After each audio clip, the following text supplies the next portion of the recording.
Hello.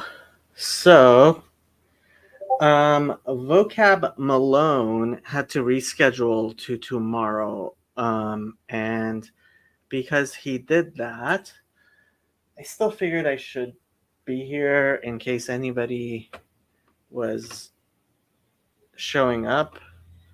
Um, Also, just having a just chatting stream if anybody shows up and is interested in talking about anything, especially my new podcast, that would be nice.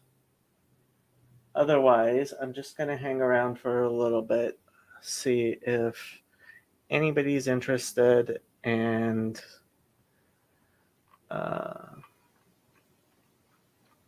if not, then I guess not.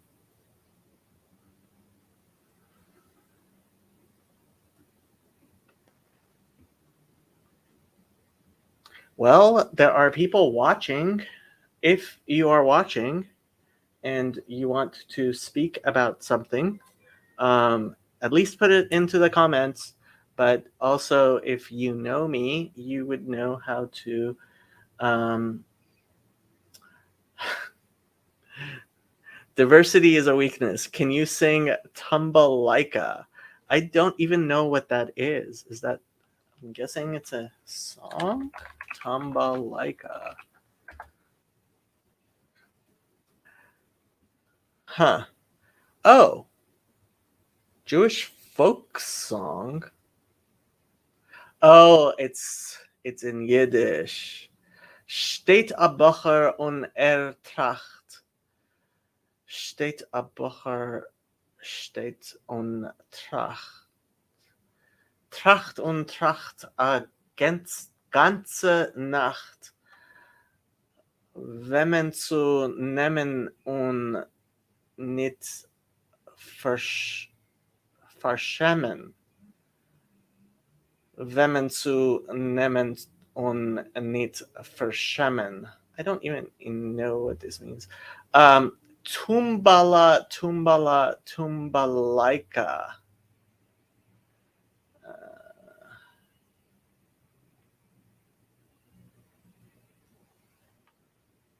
I I had never heard of this song before, but okay, there you go. That's the closest I got. Um, I I am Jewish. I don't know Yiddish. Well, I know a little bit Yiddish. Um, Play it and tell me it's not the best tune you've ever heard. Is I'm just afraid that it will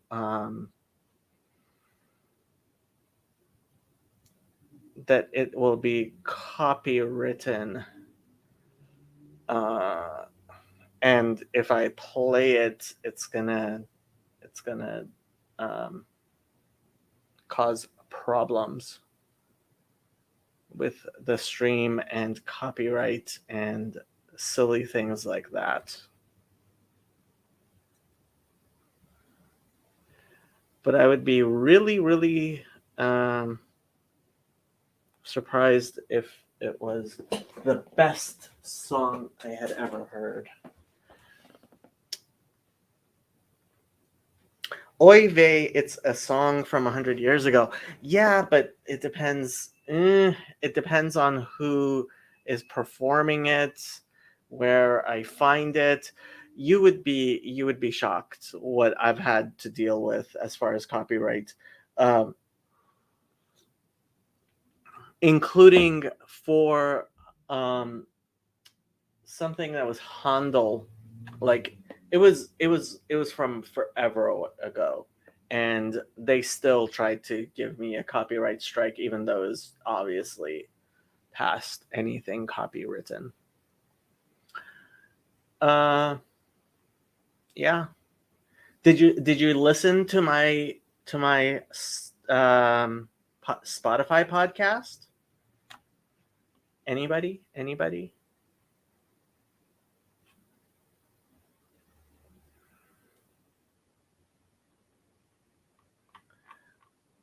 but I had never heard of. It's in Yiddish tune. Jewish mothers sing to their kids to sleep, not not Mizrahi, not Persian Jewish mothers. I'm not Ashkenazi. Sorry to tell you. Um, we didn't speak Yiddish in my house. We still don't speak Yiddish in my house.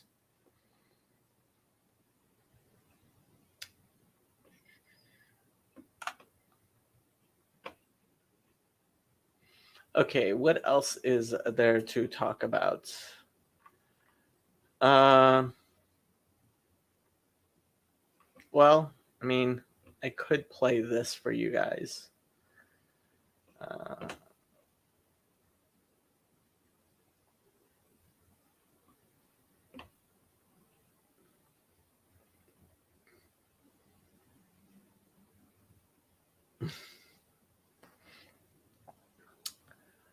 um, so,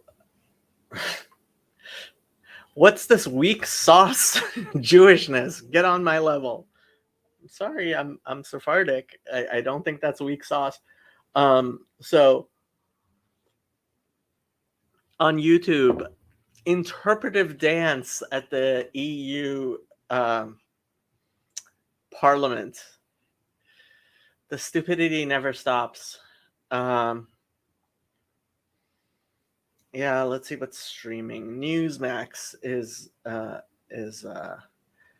Elon Musk admitted that Twitter has a left-wing bias that when enforcing its content standard policy. Yeah, we know that. Let's see what Elon's been saying. Chocolate milk is insanely good. Yeah, that's obviously true. Um, from the testimony of the catcher, Elon Musk's Nazi. I mean, the Azov battalion kind of is Nazi. There are no angels in war. This is true. Um, so 1.5 million likes. If I die under mysterious circumstances, it's been nice knowing you. And isn't this guy Saudi Arabia like king? You won't die before your day, Elon. Anyhow, were a unique figure in the world. I'm only wondering one thing: as a genius, haven't you find out that there is a great creator of this world yet? If you did, make sure you confess this before your last heartbeat. Bless you. Thank you for the blessing, but I'm okay with going to if this is indeed my destination, since the vast majority of all humans ever born will be there. I disagree. I don't think they will. And various people were making Hillary Clinton jokes. Um, yeah, let's see what else Elon has been saying. Tweets and replies. His mother replied to this, and she's like, "It's not funny," and he said, "Sorry, mom." Um, I have no idea who this Theory Britain guy is. Oh, EU Commissioner, Commissar European. Um, uh, if anybody wants to come on, you are more than welcome to. If anybody has anything they want to talk about, we can talk about them.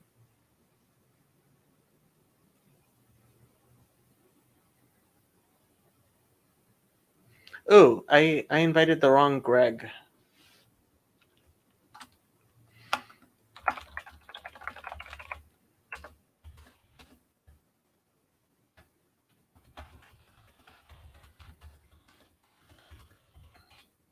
Let's see if Greg wants to come on.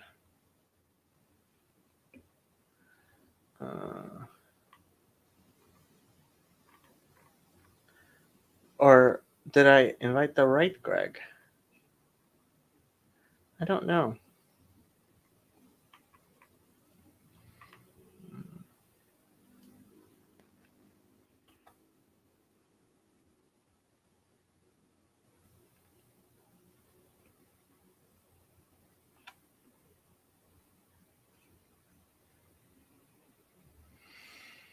Mm,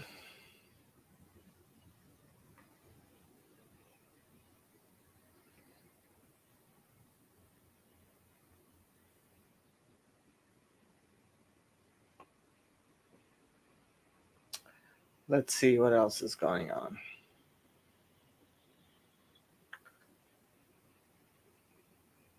You could create a better platform for less than $1 billion. It it's the people that matter. Tree of Life mosaic from Hisham's palace, built in the 8th century CE in Jericho by the Umayyad Caliphate.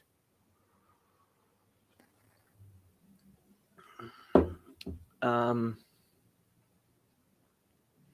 what class build of Elden Ring are you playing, sir? Appreciate your wisdom struggling with mage. Int Dex build, so mostly mage with some weapon skills. Shield in left hand, staff in right with rapier and claws, fast switch. Um, change armor from heavy to medium for fast roll or tank. Move talismans around a lot. Many small hits in a row to damage stack is important. Summon. Okay. Imagine imagine going on Elden Ring and seeing Elon. Zuckerberg is trending. Uh, Mark Zuckerberg spent $419 million on the 2020 election. How much of that paid the 2,000 Mules?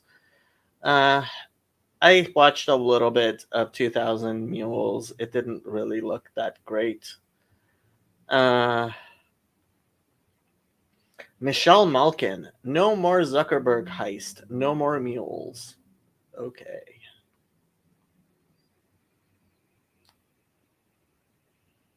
Mm, Bannon is trending. Uh, why is it all politics?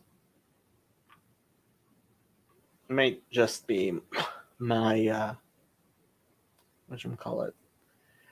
One Bitcoin. Uh, I have no idea who Amber Heard is.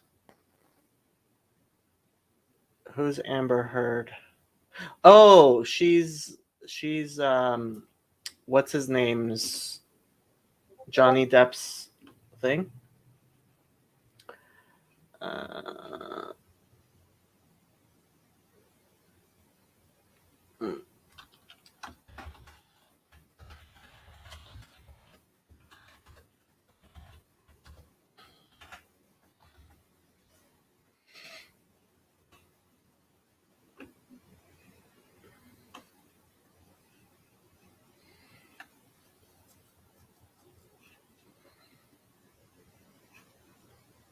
Come on, there are people watching me just look at Twitter. You guys have must have better things to talk about. Um, Joe Rogan's friend thinks Black Lives Matter is a white cult. Well, it's true. Um,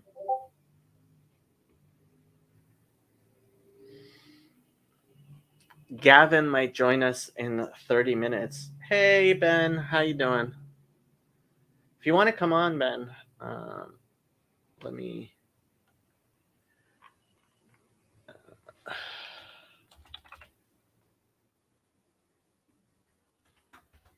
I just DM'd you the link.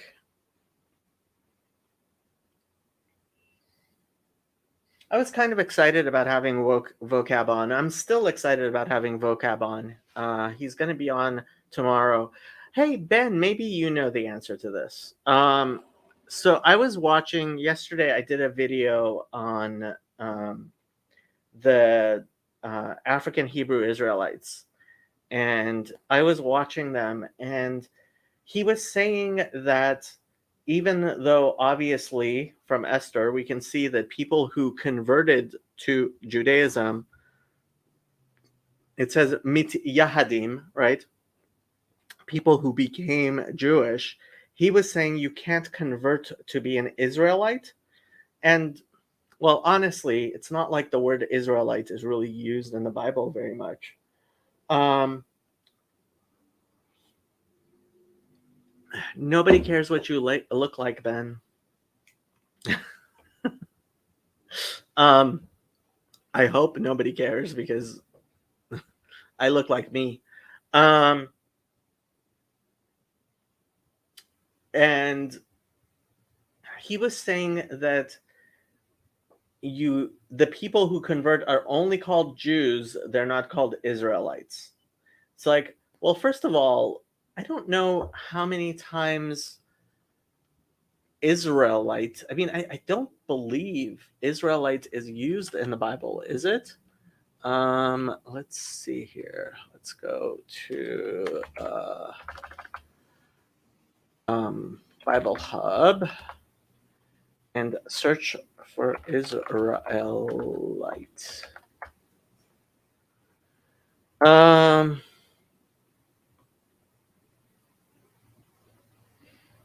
okay, so that gets translated as Israelite. V'yetzeh ben isha Israelite, v'hu ben ish mitzri betoch bnei Israel v'yinatzu b'machaneh ben ha-Israelite v'ish ha-Israeli. So, well, first of all, I will say that seems to me that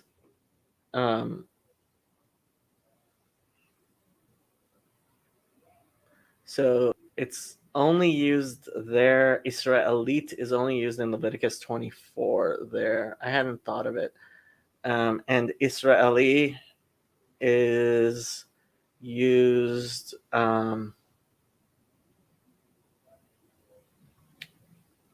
Samuel 2 Samuel 17:25 Ve'et Amasa Sam Avshalom Tachat Yoav al Hatzava Va'amasa ben Ish Ushamo Yitra Ha-Israeli Asher Ba'el Avigail Bat Nachash Achot Tzruya Yoav. This was during the time of Shalom and David. Well, I mean, it says Ish Israel in verse 24, men of Israel. I was thinking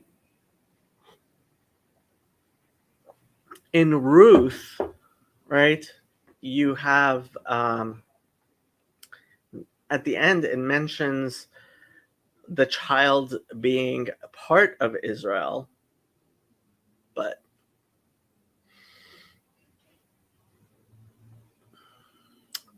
the verb yahad means to become a Jew in the Tanakh. Yeah. Well, it's only used there in Esther, I believe.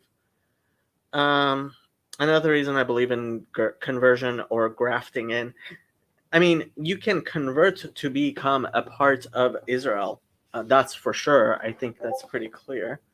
But he was saying that people who become Jews then aren't part of Israel. That's the distinction he was trying to make.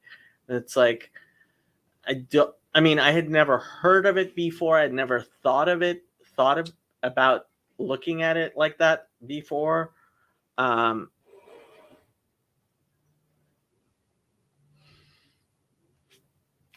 thing is, they also believe in patrilineal descent and not matrilineal descent,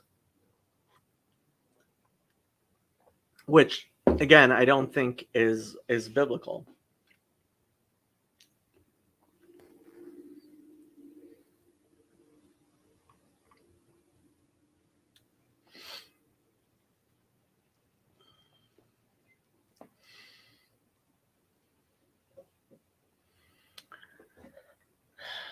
Uh, Joe Rogan, Johnny Depp, and Will Smith are a little crazy from film roles. Okay.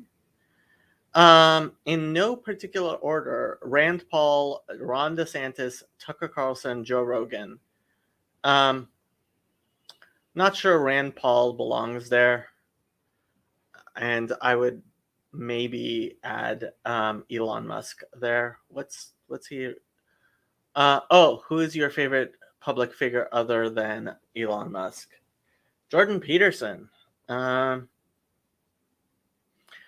Thomas Sowell, Ben Shapiro, and Candace Owens. Yuck. Do I follow this guy? I don't follow this guy. I don't think I want to follow this guy. On my Discord server, we are discussing nothing too interesting, unfortunately.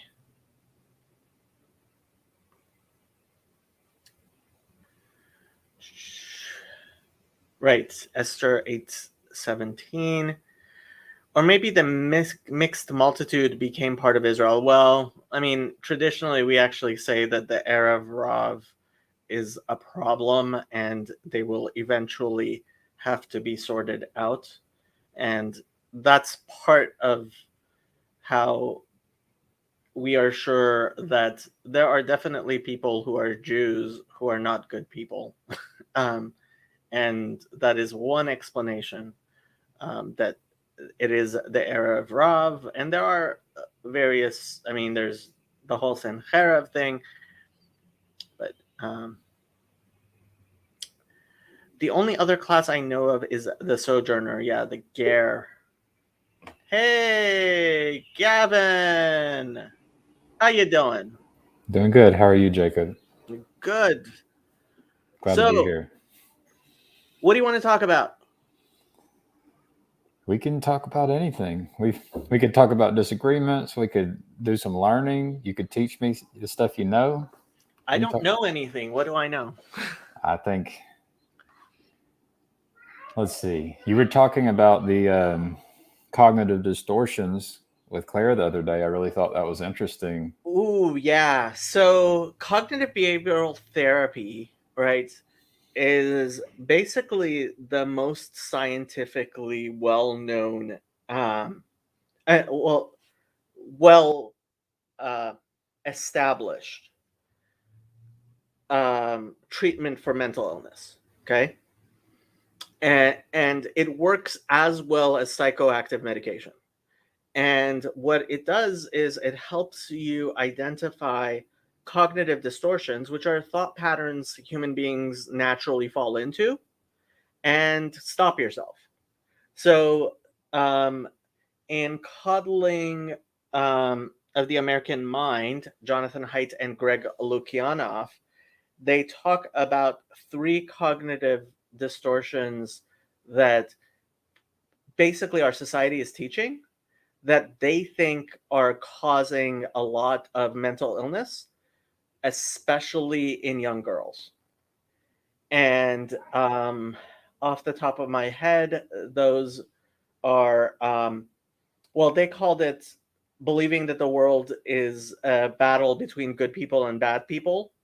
And that's a form of splitting, which, it's like either you're good or you're bad, making things black and white. That's a cognitive distortion that shows up in many different ways.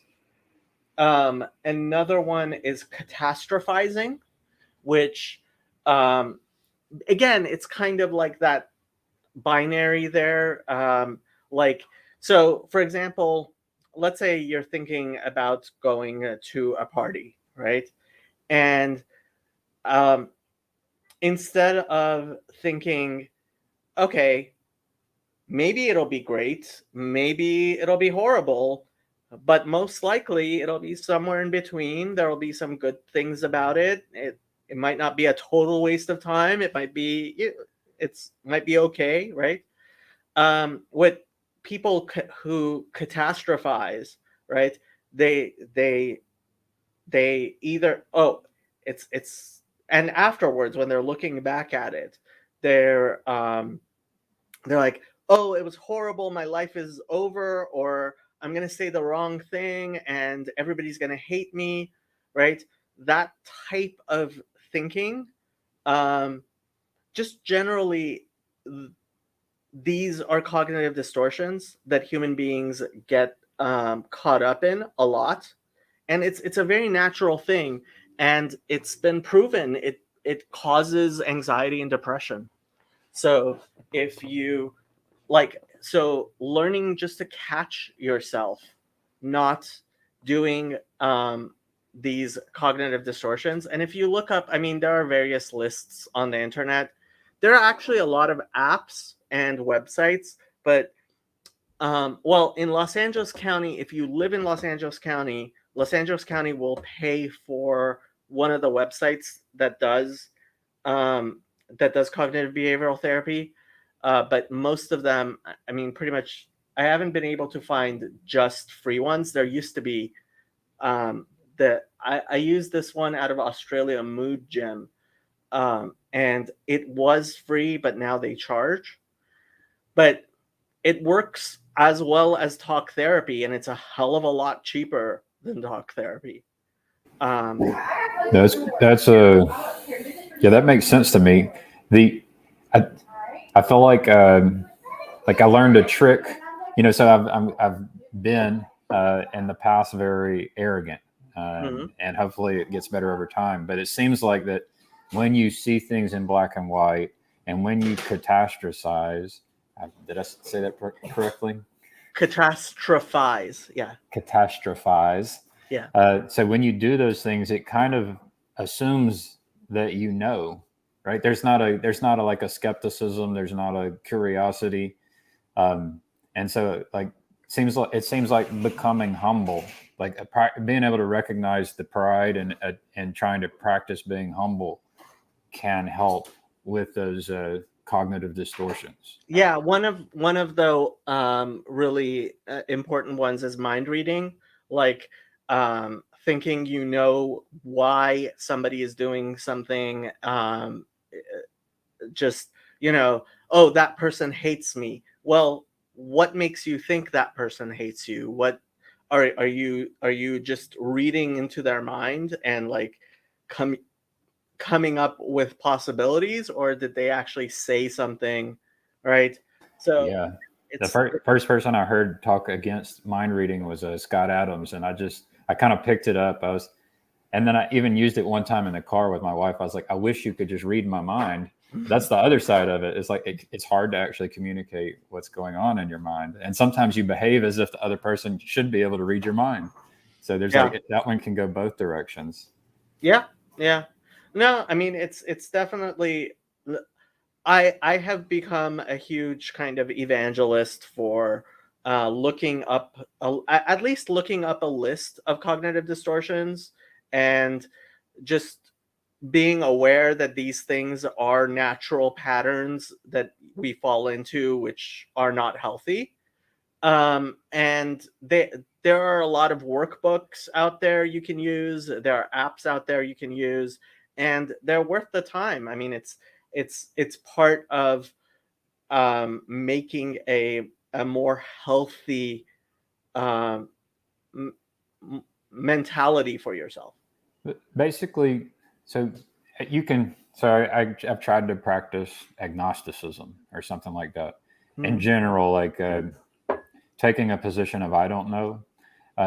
But anytime you take a position of I know, so there's some conclusion you arrive at and you know it, then all of a sudden you're at risk of some kind of a black white, uh, you know, confident, maybe arrogant conclusion. And so I, I don't know, I don't know how much. Yeah, it's that I can see where the therapy is good. I don't know why anyone would come to realize that they would need the kind of therapy to avoid. Um, Yet I don't know why they would come to the conclusion that they need to work on this. And then it's interesting that people might use this as a tactic in psychological warfare as well. Yeah. So Ben says, is feminism a cognitive distortion? Men are bad, etc. It definitely can be. Honestly, it can color a lot of your beliefs. And if you follow the work of James Lindsay, I was really, really surprised to see this.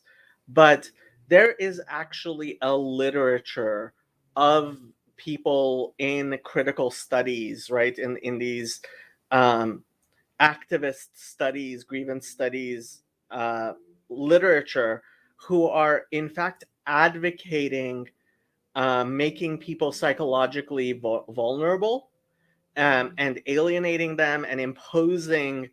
Um, so it sounds kind of crazy to say that, right? I And don't think it's crazy. Like I do think that they want to. I think they do want to destroy the West, or they want to destroy the system, right? I think they do, and then I think it's probably smart to attempt to create cognitive distortions so that you can. I've got a post about the vampires and the zombies. I mean, there's something in us that makes us want to know and want to believe we know and feel like we're right and feel like we're all the good guys, you know. yeah, I mean, so he actually documents these people planning and coming up with a plan of, right, divide and conquer works on a mind too, exactly. And look, when people are anxious and depressed, they are far more likely to be willing to do all of the stuff that um that Well, the far left does. the thing that kind of makes me go a little bit crazy or makes me frustrated is it's like I can see where it would be nice to make things better. And then I've played with the idea that, yeah, it would be nice if the thing we had went away and we could create something better. But then it's like you actually have to know what you're going to replace it with. And you have to realize that destroying something is easier than creating something. Mhm. And so if they were serious about trying to create a better future, I feel like they would have to do the work about like actually running experiments to figure out how you would actually create an organization that is better, right? I don't they don't they're not it doesn't seem like they're serious about it, which I have a little bit of empathy for because I was younger and more naive, more immature, and fell into those kinds of traps. These of thinking in black and white, wanting the ideal here and now, and then imagining that the ideal is very easy to. That it's just like it can happen. That there isn't a gradual process where you have to be patient and gentle. Like I liked how you were yeah, Claire had mentioned like be cruel to be kind, and I was like, I can't think of an example to do that, and it doesn't seem like the right way. Well, I mean, as a parent, I'm sure sometimes you've had to deny your kids and tell them it's bedtime, even though they cry. And I don't know if any of your kids have tried the "you don't love me" on you. I, I I don't know. I haven't. I don't think I've been there yet. I'm sure I will be. There's a Yeah, lot I have to experience and learn as a you, father. you, So your kids are pretty young, but at some point, your kid is gonna be like, if you loved me, and you're gonna have to say, no, I love you, and that's why I'm saying no. And people who don't learn to do that, they honestly they're not doing. And so they're, I mean, I don't know if I would call it cruelty per se. that's I'm what I not was sure thinking. that's the I'm not sure that's the correct word, but it is possible that sometimes discipline, right, is necessary. And that discipline may seem unmerciful, may seem unkind, may seem not loving, but it is in fact, um, it is in fact, and to some extent, I mean, you sometimes have to decide. Look, this person is like, if somebody tries to invade your home, right, and harm your wife and kids, I'm sure you're going to stop that person with all your capacity, right? Yeah.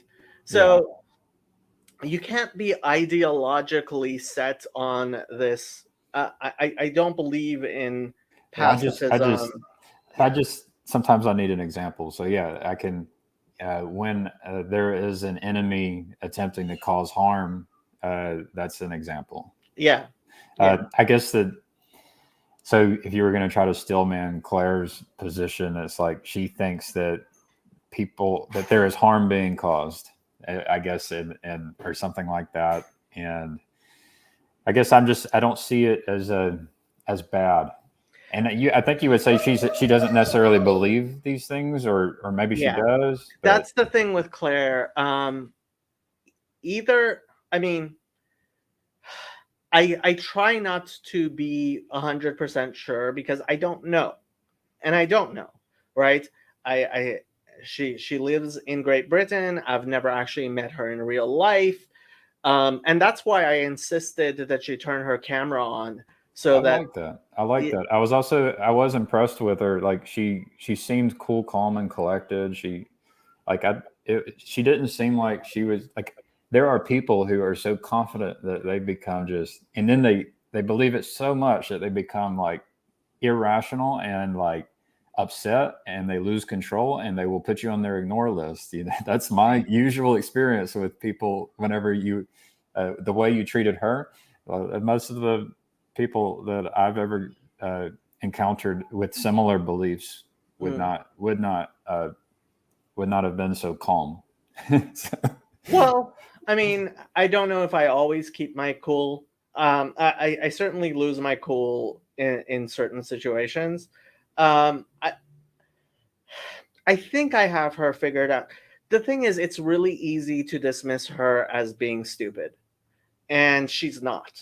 And that's from talking to her. Like, she will pretend, she well, will say things that I know aren't well, true.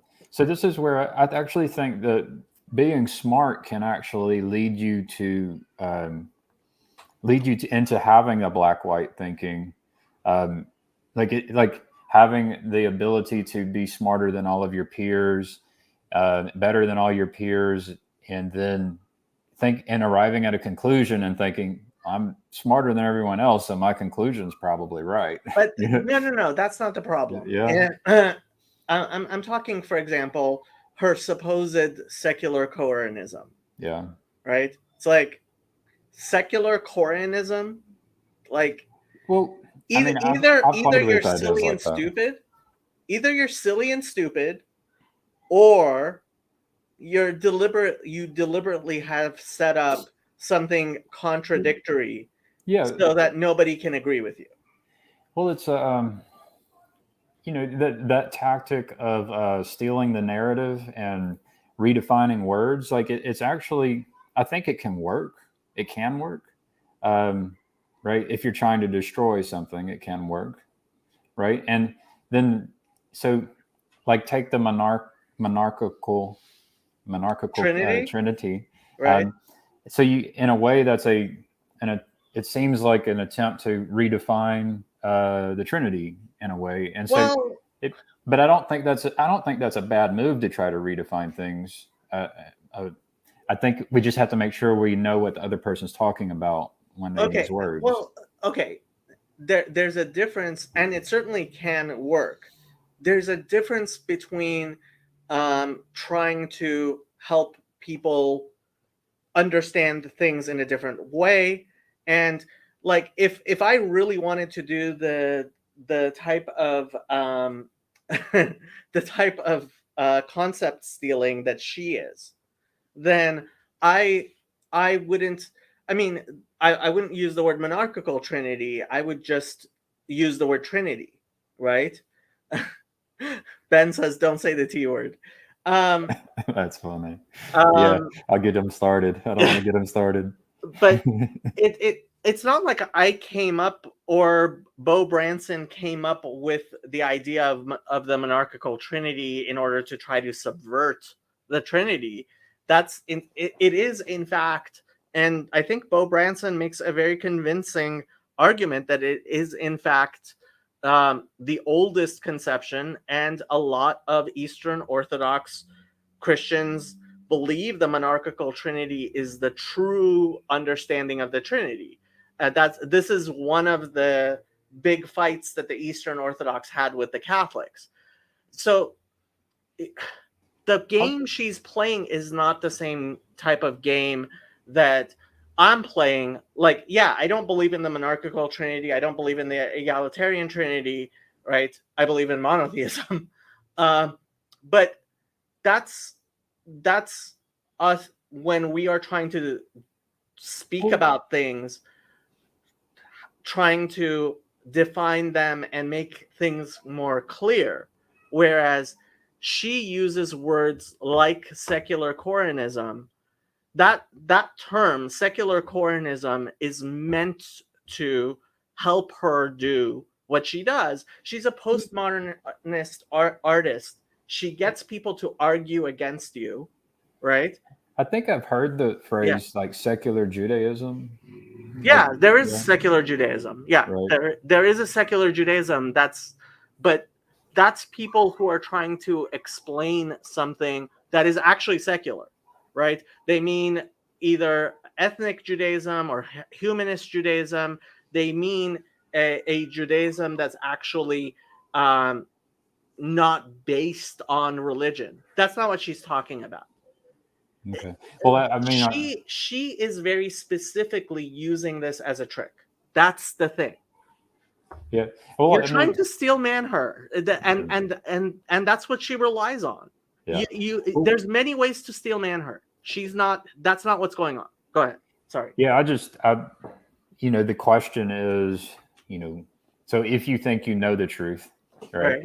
Then you think, well, how to, and you think your truth is important, and you think that it's important that people know the truth. Then you're going to try to develop strategies in order to transform the world toward the truth. And so it's it just seems like a strategy.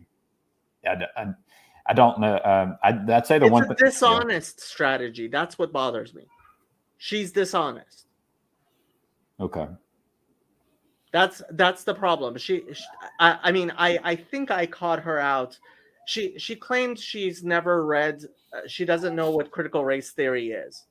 She claims she doesn't know what postmodernism is. I just don't believe her. Yeah. Well, yeah.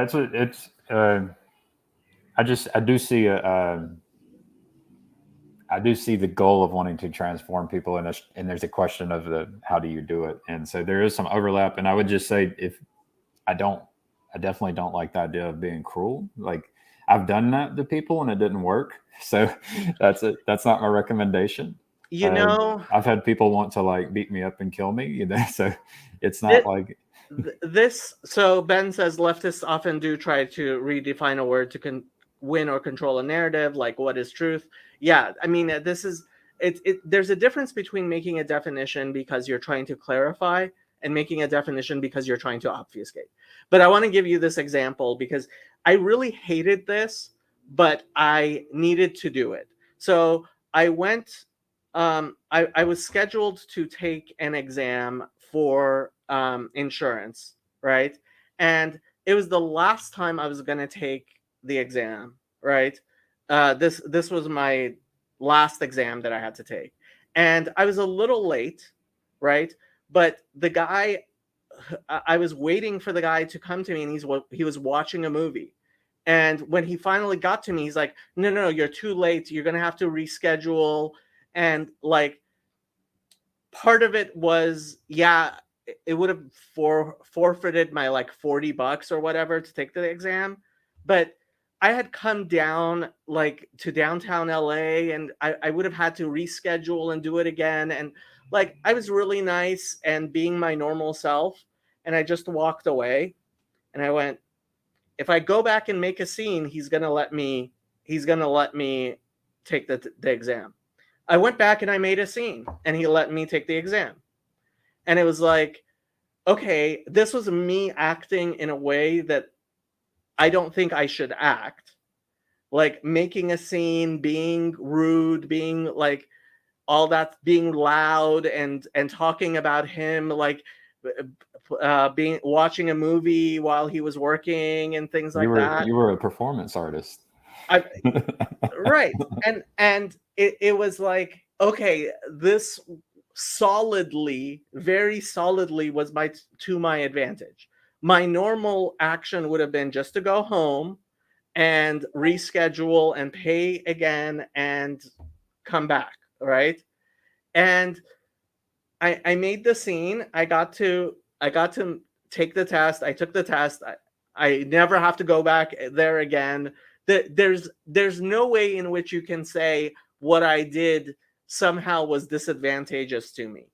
And I have lots of people who are like, no, being kind and being nice is always the right way. And it's like, I made a scene. I pretended to be angry. And I've done this a few times and gotten my way. And it's like, I'm sorry, but it works. What are you going to tell me about the fact that it works? Right? Yeah. And yeah, it's not like I'm ever doing it where I believe like, ultimately I think he should have let me take the test, and he did. And but yeah, that's one of the things that sticks into my mind. I wish I lived in a world where that didn't work. Yeah. Or it would be nice if the other person had allowed you to take the test without you pushing his buttons and playing him like some kind of instrument. But so to Ben's comment down here, like one of the things I like to do is try to understand the other person, how the other person is defining the words, and then you could at least look for consistency to, even if it's confusing. Like I try to listen to Brent Cooper, and so now I understand that like when they say racist, they don't mean the racism I'm used to, and so it's See, this is part of the problem, Gavin. This is really part of the problem. You are using the techniques that they rely on to, in fact, I disagree with them using that word, and I would say that every time. I don't think it's the right thing to do. The problem is the postmodernists are using all kinds of tactics which are completely unfair, and in normal society we've basically we've established norms which are like, okay, don't do stuff like this, right? And what I keep on saying is you cannot fight with Marcus of Queensberry rules when your opponent is punching below the belt. And that's what they're doing. And you're trying to be the honorable person who's like, the Marcus of Queensberry rules are the rules of boxing, right? Mm-hmm. Which say you can't punch below the belt, for example, right? I was watching some Mike Tyson the other day, and I saw a punch below the belt. It helped him win, I think. Look, we are in a position where people like Claire don't believe that they are justified in breaking the rules and using your adherence to what we have norms like, try to understand what the other person is saying, give them the benefit of the doubt. I just wish they had an answer. Like they don't actually have it. Like, so if I listen to them at the end of the day, I was like, well, what's your answer? Like who, like, and they don't have an answer. Right. And there's a lot more there. That part of their whole thing is to say a lot, which doesn't mean much, just in order to exhaust you. Well, so at the very end of that conversation I did with Brent Cooper, he said the answer is education. And then it's like, well, this is where you basically what they want to do is teach people the critical race theory and to basically indoctrinate people. Whereas they don't. I don't think they like the key there is we don't agree what education is. We don't know the way to do it and the way it should be done. So this is the thing. What critical theory means by education is actually religious enlightenment. Yeah. Well, religious. I'm not sure what you mean by enlightenment, but I know what you. I think I know what you mean by religious. This is so when you trace their theology, it comes out of Gnosticism, right? And they believe that if you enlighten people, right, and these are actually Gnostic religious beliefs that underlie critical race theory, and a lot of these people don't know the history of their own thinking anyway. But politicians are good at speaking without saying much. That's not what I'm talking about here. Yes, there are people who can say things without saying anything. These people are trying to exhaust you. And honestly, I mean, you can try reading this book, Counter Wokecraft. Mm-hmm. There are people like James Lindsay who have really plumbed to the depth of what's going on. The problem is somebody who has a job and kids doesn't have time to actually like learn what critical race theory is all about. This is why I don't talk to a lot of my friends. I don't try explaining this stuff to them because I mean, if you get to the question of, well, what is the answer and what do you do about it? Like, I feel like that's where the conversation needs to get to eventually, instead of stop using those words that way. That's an assumption that these people believe that human beings can reason with each other and talk with each other. They don't believe that. I know it sounds crazy, but they don't believe that. They believe that discourse, right, that human beings talking to each other is a power play. And they believe that if they use the correct rhetorical tools, they'll be able to control you. That they don't actually believe you can give good reasons, ask good questions, think about things. That's why people have started calling them NPCs, because they're not actually thinking about what you're saying. So my experience is that they will ignore you and tune you out. And so I guess my hope is that if I find some that don't ignore me and tune me out, that the conversation could get to a point. And then, I mean, the claim would be there's nobody who believes these things that is seriously trying to provide answers. They are just trying to divide people. And so, like, by being a person who says, I'm willing to talk to any of them, like, I like how you were able to mute Claire. Maybe you do it with that power.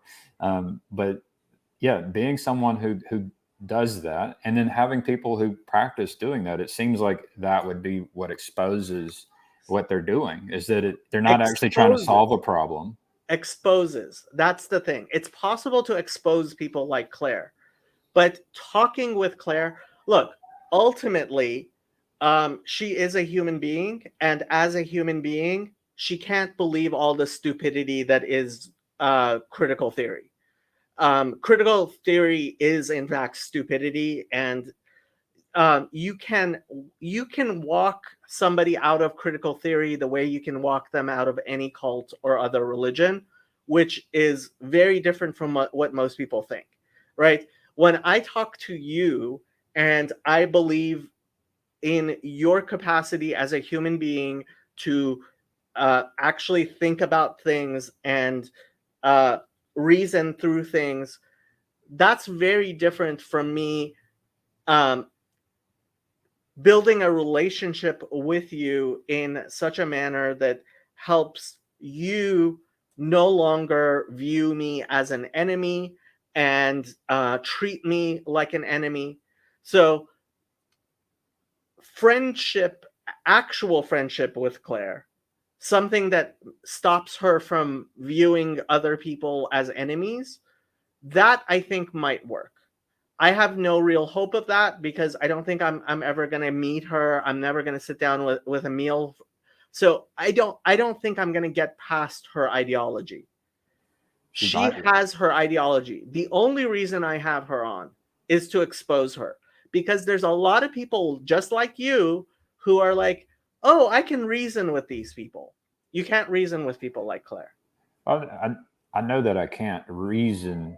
All I can do is say, well, what's the answer? So she's saying the answer is, let's condemn Christians and let's. No, but she's not answering your question. She's not answering your question. She's playing a power play on you. Well, that's the wrong and answer. The audience. But it is the wrong answer. Like, that answer doesn't work. But that's the point. She has secular Coranism because she wants you to argue against secular Coranism. And she knows that she has created this construct that however you criticize secular Coranism is you ultimately criticizing what she wants you to criticize. She's manipulating you. She's not talking to you. Yeah, I mean, if she was serious about it, she would create her own religion, right? Oh, if she would, she's not even close to being serious about it. If she was serious about it, she would call it a better name. Paid agents usually know they are manipulating and lying. They don't care about the truth, capital T. I don't even know if she's a paid agent. She might just be an ideologue. She might actually just believe this stuff. And there's a lot of ideologues who are caught in critical theory. And honestly, if critical theory wasn't so had not infested our social infrastructure for the past, they've been at this for 60 years, right? Rudi Deutsch was like 60 years ago. So I just want to point out it does sound like you are doing black and white thinking and catastrophizing. So I just want to point that out, and then I also want to point out that when you do it, I think it can help like generate an audience. Like there's something about it that pulls certain people to your side and polarizes. And so it might be something we're all susceptible to. And it might be that we have to be careful. No, we certainly have to be careful. And I think it's important to actually have a nuanced view. And I try not to I'm not saying Claire is Satan. I don't think she's Satan, right? I think Claire actually believes in the theories behind critical race theory, and critical theory is real, right? There's a reason why this book had to be written. So, okay. So in my mind, the capitalism ends up changing over time until there's something that's closer towards socialism in the distant future. So what I mean by that is I would say something that looks more like socialism would be the ideal, but you can't just drop it in, and that the path toward it is going to involve, it really should have capitalism. And so that's my position that's changed from, I used to be a socialist to no, capitalism is good, and then as we improve as people, spiritual beings and whatnot, we will move toward this thing where, and technology, as we have the tools, we would move toward something that looks more like socialism and less like capitalism. So I know that's the reason I say that is because I think that's part of the critical race theory ideology is this anti-capitalist, pro-socialist kind of thing. They're neo-Marxists. Ben says that's why I love the verse that says, love the truth. Knowing the truth is probably not good enough. Satan knows the truth. You also have to love the truth. I'm reading in there. Honestly, I don't know how much I want to go down this path. We don't have just to. Because, look, there are economic truths the same way there are physical truths, right? there are things there are laws of physics which govern what we're doing, the computers that we're using to have this discussion, which either work or they don't, right? And unfortunately, a lot of people have gotten this idea that no, actually, it's economics doesn't have that type of true and false to it. It does, and You're like talking about the economic calculation problem, not just that, not not just just that. that. There's also the problem of motivation, right? So Hayek, there, look, economics is a science. Economics tells you what works in including a political economy, and law. So this was actually, I had a disagreement with Eric Weinstein about this, and we've gone back and forth a lot on this because he says that the Supreme Court is like 9 druids, right? And we pretend like if when they say something, it's true, and we need those people to, because he doesn't really think that there is as empirical of experience in law, and a lot of people don't, they don't understand that law and politics, we study history the same way that, and we really do study history with a scientific method the same way as a biologist studies, or a medical doctor studies patient records, right? You can see certain things work in human society and certain things don't. Yeah, there's like I imagine evolution. So you figure there's strategies that work, strategies that don't work. I get that.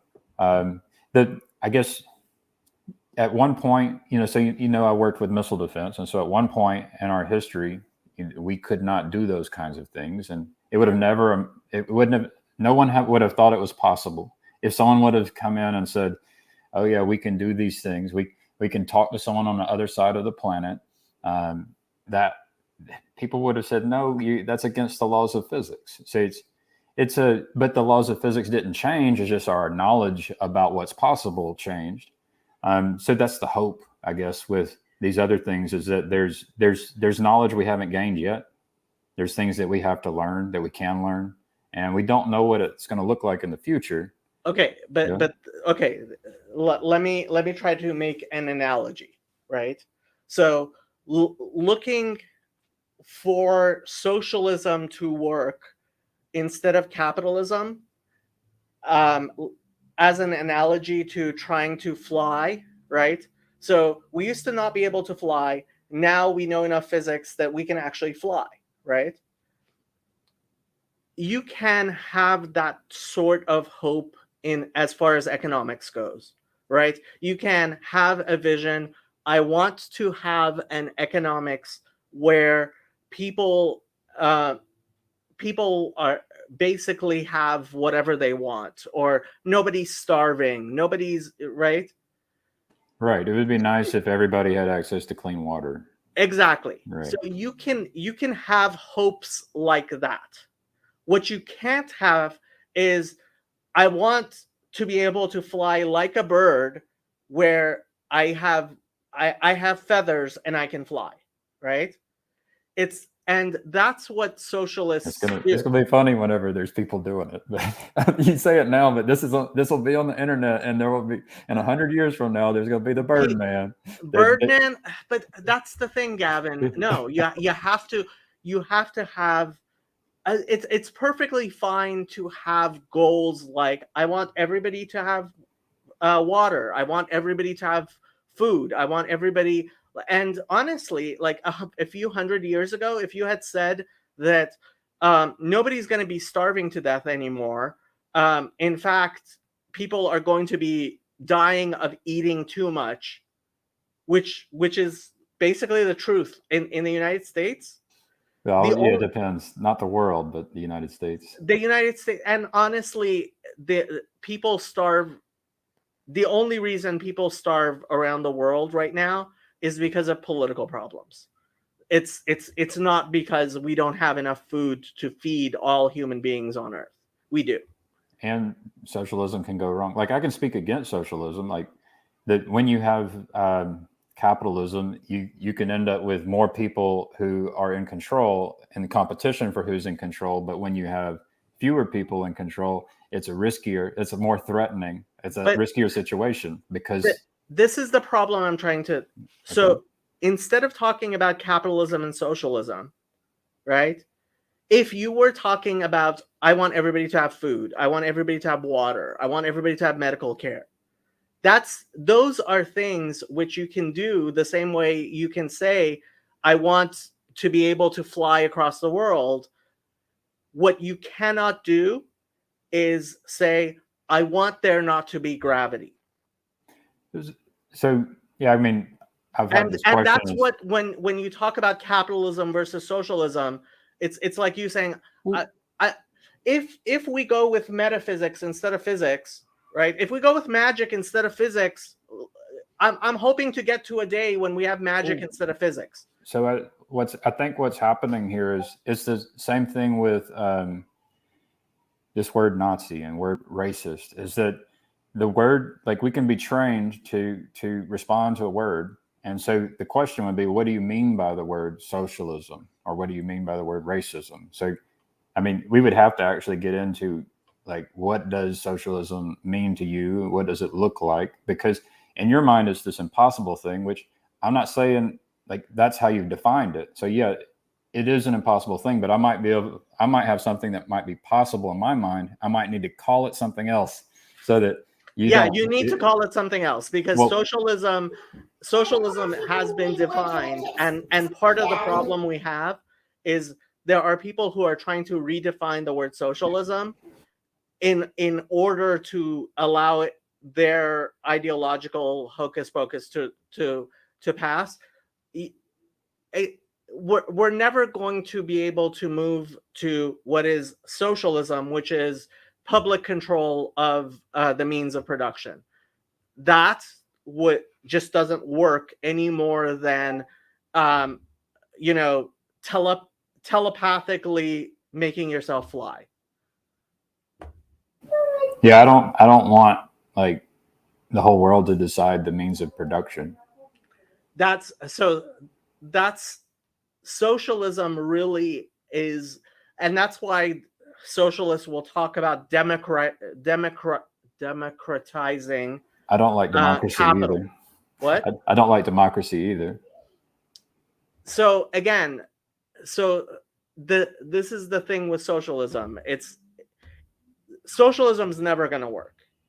That you can have goals and the funny thing is that capitalism has in fact brought about and does bring about the goals that a lot of socialists have said they want much better, but ultimately what we call capitalism is just how economics works. So you could ignore the words and you could just say, we want to provide food, water, shelter, education for everyone on Earth, right? Increase the opportunity for everyone on Earth. And then the question is, how do you do it, right? So that's the thing. If we can get past the words where we kind of have these, we all have our own, and this is part of the problem. We use words and everybody has different like understanding of those words. So, well, this is part of the thing. If you were to say, I just want everybody to have opportunity and all these things, then everybody would agree with you. Yeah. Like there are very few people who would disagree with you, and you're not actually proposing something solid that people would pay attention to. Right. So most of our arguments are related to like semantic arguments about these words that we're kind of clinging on to, instead of trying to find like the things behind those words that we're trying to point at that maybe most of us can agree on. Okay, so if we had secure cognition, we wouldn't have this problem. The problem, when you have secure cognition, people use words, and using those words helps clarify things. When you have insecure cognition, which is what the critical theorists are doing, is they're playing word games, which creates the problem you're trying to solve. And we will not be able to solve that problem until we secure our cognition. Ben says fixing corporatism would definitely make our world better. Depends what you mean by corporatism. I'm guessing what you mean by corporatism isn't the standard definition, but I have to go back to secure cognition. And once you have secure cognition, then you won't have the same fights with semantics that we do. But people are in fact using the semantic fight in order to try to win. And that's why we have to secure our cognition. That's what part of what I call hacking our secure cognition is, redefining words. So my more immature self would have been trying to, say that you're wrong. I've got the truth. You're illiterate. I've heard this one. You're using so you could call the other person illiterate, and they can call you illiterate, and then there's nothing productive about the conversation. And so there's actually some kind of technique that where you can come to an agreement that, oh, we agree to these things. We're using these words and that are not helpful. Depends if you're actually using the words correctly. If somebody is innumerate, and I've spoken to a lot of people who are innumerate, and what is that? What is that? It means you don't know math. You just can't do math, right? You don't know numbers, right? The type of people who will think. For example, somebody's like, oh, the United States spent $3 trillion, and they're giving $15 billion to they're giving was it 15? It was something like that. $15 billion to Ukraine. And I said, okay, 3 billion is 3,000 billion. Okay. And 15 billion. So 3 billion is to, 3 trillion is to 15 billion, as 3,000 is to $15, right? When I put it into terms of 3,000 and $15, you understand that saying somebody spent $3,000 and now he's giving somebody else $15, that $15 isn't actually a big part of $3,000. But a lot of people, because they are innumerate, don't understand that 3 trillion is 3,000 billion, right? And I get you. I've run into similar issues about statistics, for example. And so there's a lot of things, and some people are in fact illiterate. There are people who are dumb. There are people who are 50% of the population has less than a 100 IQ, right? It's pretty much that's pretty much the definition. And somebody of 100 IQ is not going to be able to understand some of the things that the two of us are talking about, because obviously both of us have much higher than a 100 IQ. We have above average intelligence. And if somebody with a 90 IQ were to come into this discussion and we were to treat that person as if their equivalent of equivalent intelligence, that would just degrade the conversation we're having. And so the problem isn't the word illiterate. The problem is whether it's true or not. If you are in fact illiterate, there are certain things that you should not be part of the conversation. That's part of secure cognition. So Ben had asked, he had said, well, what is true? He had said that earlier. He had said question, Like, Well, he was referring to Pilate saying that to Jesus. What is truth? It's a very famous line in the Bible. Yeah. So what comes to my mind is the Jordan Peterson, Sam Harris podcast where they talked about it, and Sam Harris, he has the materialist type of definition of truth, and then Jordan Peterson is defending a pragmatic definition of the word truth, and I tend to lean toward the pragmatic, and that's kind of why I say these things about the words we choose to use. Like, ideally, we would be productive toward a goal like providing food, water, shelter, and and clothing and education.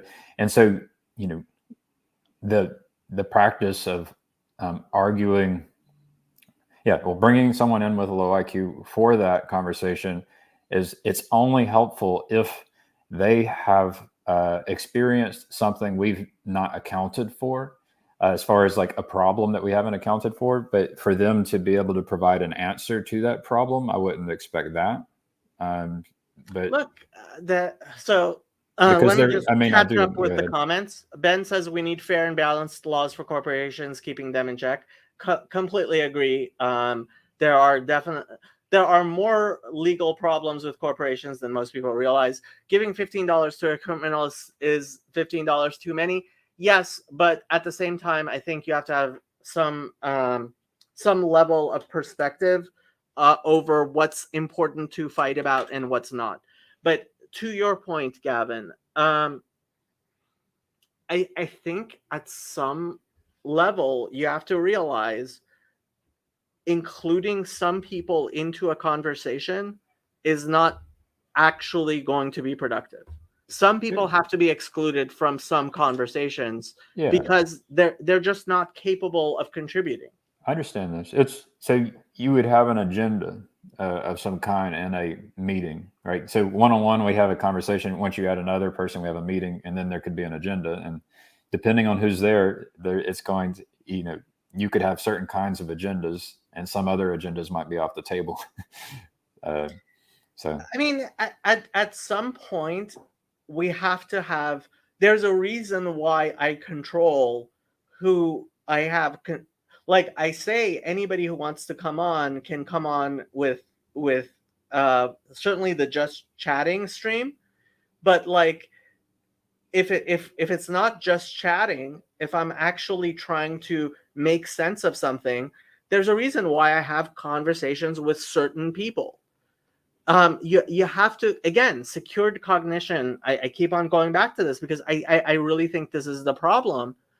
When just like you would assign certain tasks to certain computers in a network, you assign certain cognition to certain people because you know that they're capable of it.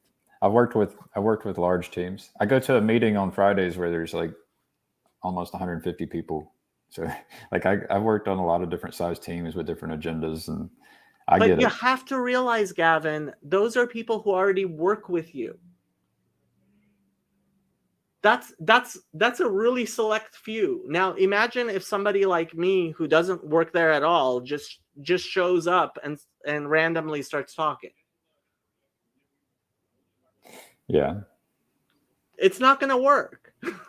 Well, it is nice to identify a goal so that we can know how to be productive and maybe make measurements about, are we being productive? And they only hired people who have something to contribute. Only those people are involved. And now imagine what we are dealing with happens, which is somebody comes in to that meeting who doesn't work there, who only wants to destroy your company. That's what they're there for, to keep you from actually doing what you're doing.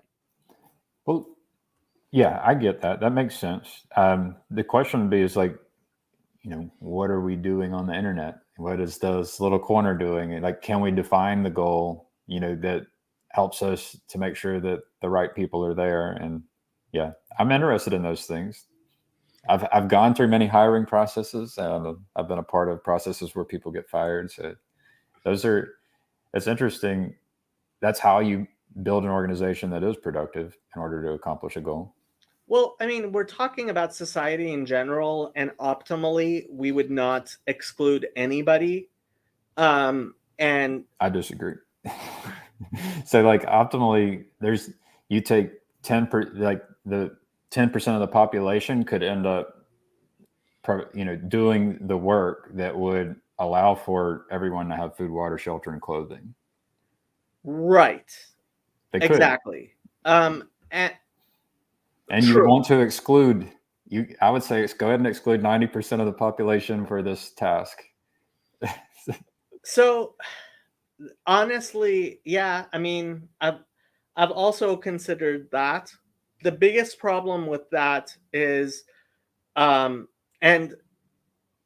I remember somebody bringing this up. I went to an event where Peter Thiel was talking to Eric Weinstein, and there were audience questions. And one of the things from the audience was like, why, like, okay, let's get rid of democracy and just have the smart people make decisions. And Peter Thiel's answer was, but look how that's worked out. And the fact is that having pretty close to universal suffrage, although there are arguments to make about the 19th Amendment, honestly. Well, so my thinking is that you've got all of these organizations that can behave like governments, like in a way that they have more freedom than governments, more power than governments, whether it's a church or a nonprofit or a company. And so you can end up growing an organization that has a lot of impact in the world. And so it doesn't, I mean, we aren't stuck as individuals. We aren't stuck as a part of like the United States. I mean, obviously we have benefits and obligations there, but there's nothing preventing you from attempting to become a part of a parallel organization. Like, Jews are part of, this, yeah, I'd probably like to learn. I wish I understood more about how Jewish people organize, for example, in order to create an impact in the world. I went and met some Latter-day Saints, and it's like that's the thing that interests me. Like each one of these religions are potentially an organization that, well, they are an organization that has an impact on the world, and so you either can find one or many that you want to help or be a part of, or you have to figure out how to create one, which is kind of a very hard thing to do. So this is, I mean, this is part of, so that's why you have communal organizations. That's why you have church organizations. The most successful organization in the world is the Roman Catholic Church. They have 1 billion members. It'd be nice to have more visibility into how it all works. Oh, there's actually a lot of visibility in how it works. Yeah, there really is. And one of the things that really works well is subsidiarity.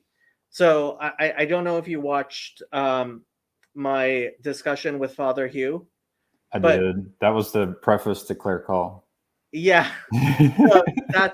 So we actually started by talking a little bit about subsidiarity.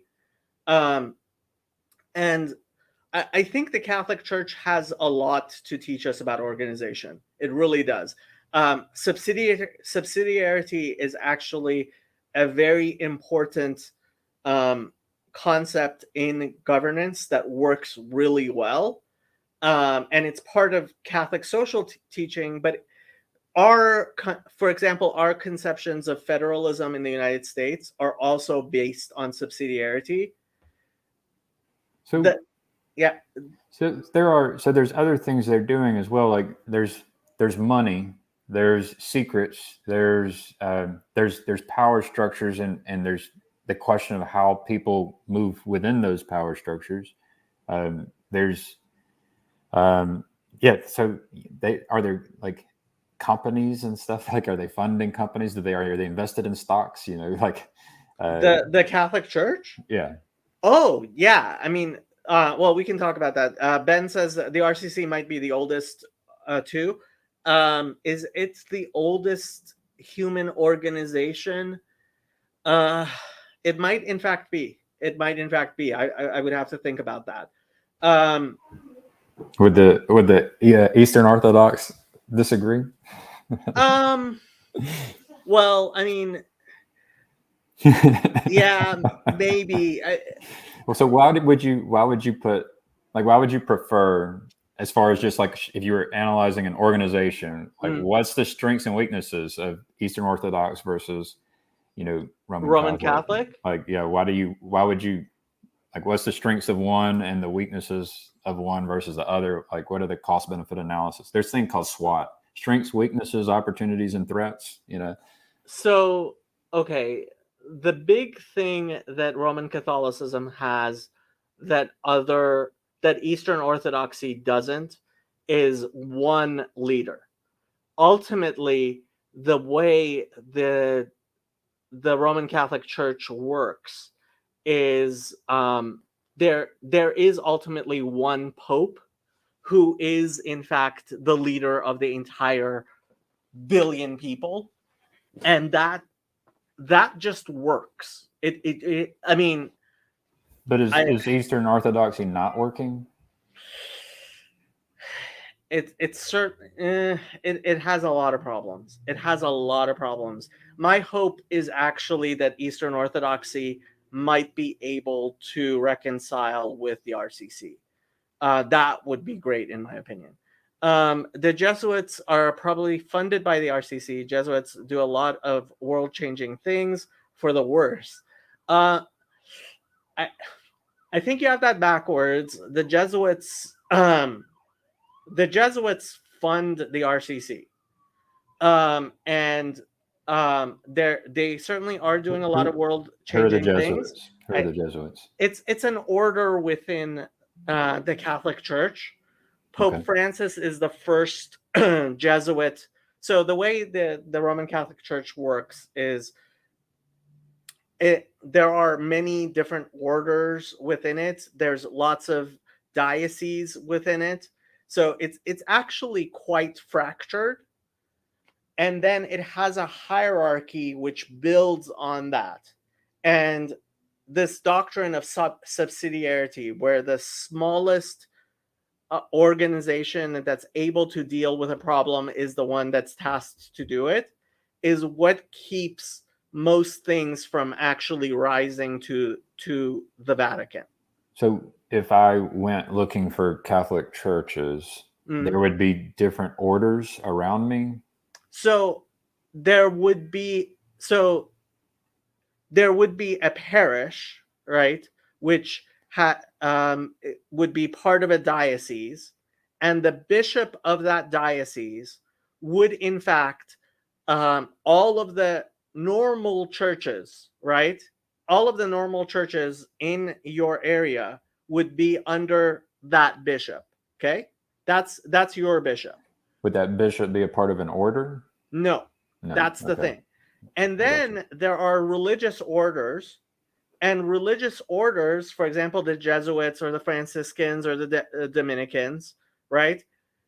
They aren't directly under the bishop. They have to work with the bishop, but they may run a monastery in your area, and you would be able to go to that monastery and talk to them. And it's possible actually that the priest in your parish, like the church, has a priest that's a member of one order or another, religious order or another, um, be the parish priest. But it's kind of like it's different forms of organization. So there's the diocesan bishop thing, and then there are religious orders, and the religious orders are their own thing which And operate simultaneously. and so you said the Jesuits are helping fund the RCC, so they're doing something where they are using money or they're involved with money. Well, all orders have to raise their own funds, right? So the Jesuits, their actual name, I believe, is the Society of Jesus. That's what they're called. and they're a religious order within the Catholic Church. Jesuits are often covert, as far as I know. Honestly, the Jesuits get maligned a lot. They really do. So the Jesuits, they were a reform-minded order within the Catholic Church. They established a lot of the colleges. They did a lot of the missionary work. At various times, they've been disfavored by the Catholic hierarchy. Ben's going to connect them to critical race theory. Well, a lot of people think that they're too liberal. Okay. And in some ways, I mean, they have their beliefs within the Catholic Church, and they are a powerful force within the Catholic Church. It's one of the biggest religious orders. How are they, like, how can you be powerful when it's localized and there's the subsidiarity? Well, so the orders so Jesuits tried to kill King James I. I don't think you can lay that at the hands of the Jesuits. Honestly, I think what was going on there, I don't think there were many Catholics involved at all. I think that was very much based on Protestant anti-Catholicism. That's my view. But you asked how, so yeah, so there's this question orders, of how the Jesuits are funding RCC, and then how, like, where is their power coming from? Like, okay, there's so some kind of power. Members of the orders, so orders have their own way of being organized outside of the normal bishop system, right? So somebody who's a member of the Jesuits might not actually be working for any diocese at all. And when, for example, if I were to make a contribution to the Society for Jesus, right, the Jesuits, that's their money. They don't I mean, they are, I don't know how much they give back to the Vatican, and I'm not sure how much the Vatican gives to each order. Like, that's, you can like look this stuff up. Okay, it's not like I was waiting for you to do an I don't know. I was waiting. Jacob's got all this information. Eventually, he's got to say I don't know. Yeah, I there's plenty I don't know. I mean, I've tried to study the Roman Catholic Church, and understand it, because it is such a powerful and it's a very capable organization. It has 1 billion people in it. That's if you're not paying attention to the Roman Catholic Church, you're just not paying attention.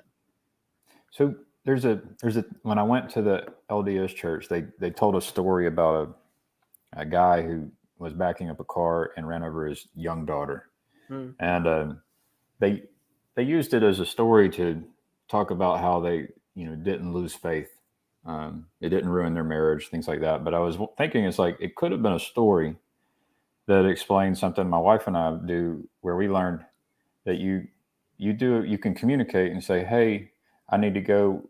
Will you watch so-and-so? And then there's a confirmation. And so there's this technique that people can use to cooperate and communicate, so that you can trade responsibility for in a dangerous situation.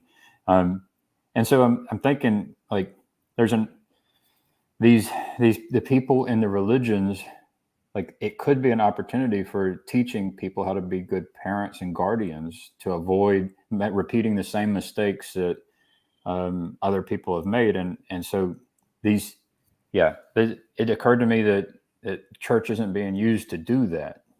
Oh, church is definitely being used to do that. It is. So, I mean, that's part of the fact. I mean, you go to church every week, and the pastor delivers a sermon, right? If you go to church every week, the pastor is delivering a sermon, right? And when you consider that that pastor is also the same person who hears confession, that person knows a lot about what's going on in the community, and their decision to pick a certain sermon is actually very much affected by what they've seen in the community. Okay. Yeah, that would be good. Like when being taught you're going to hell if you don't uh, believe this is different than um, trying to educate people on how to be good husbands or fathers or spouses and It's things really like not that. different. It's really not different. That's the thing. It really isn't different.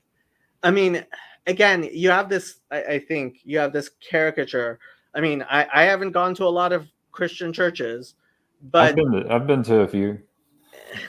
but honestly, like if it's a church where people are coming every week, I doubt very much that the sermon every week is about how you're going to hell.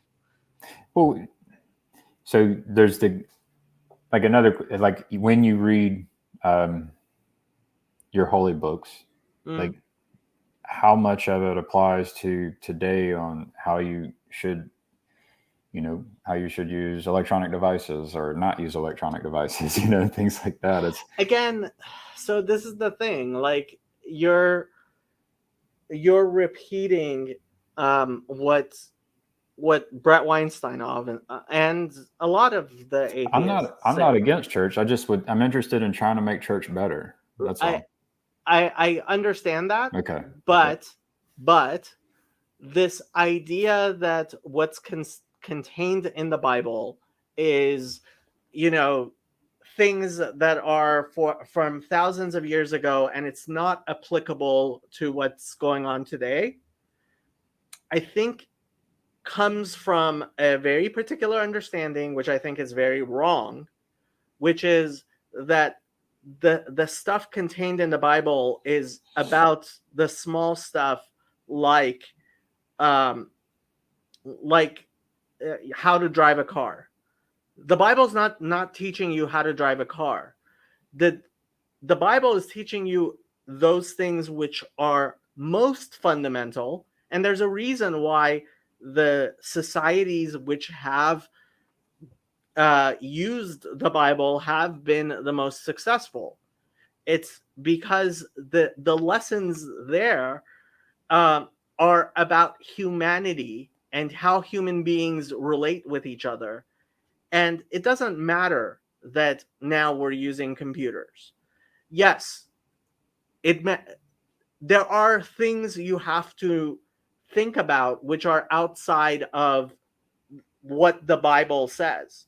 But the Bible is the foundation.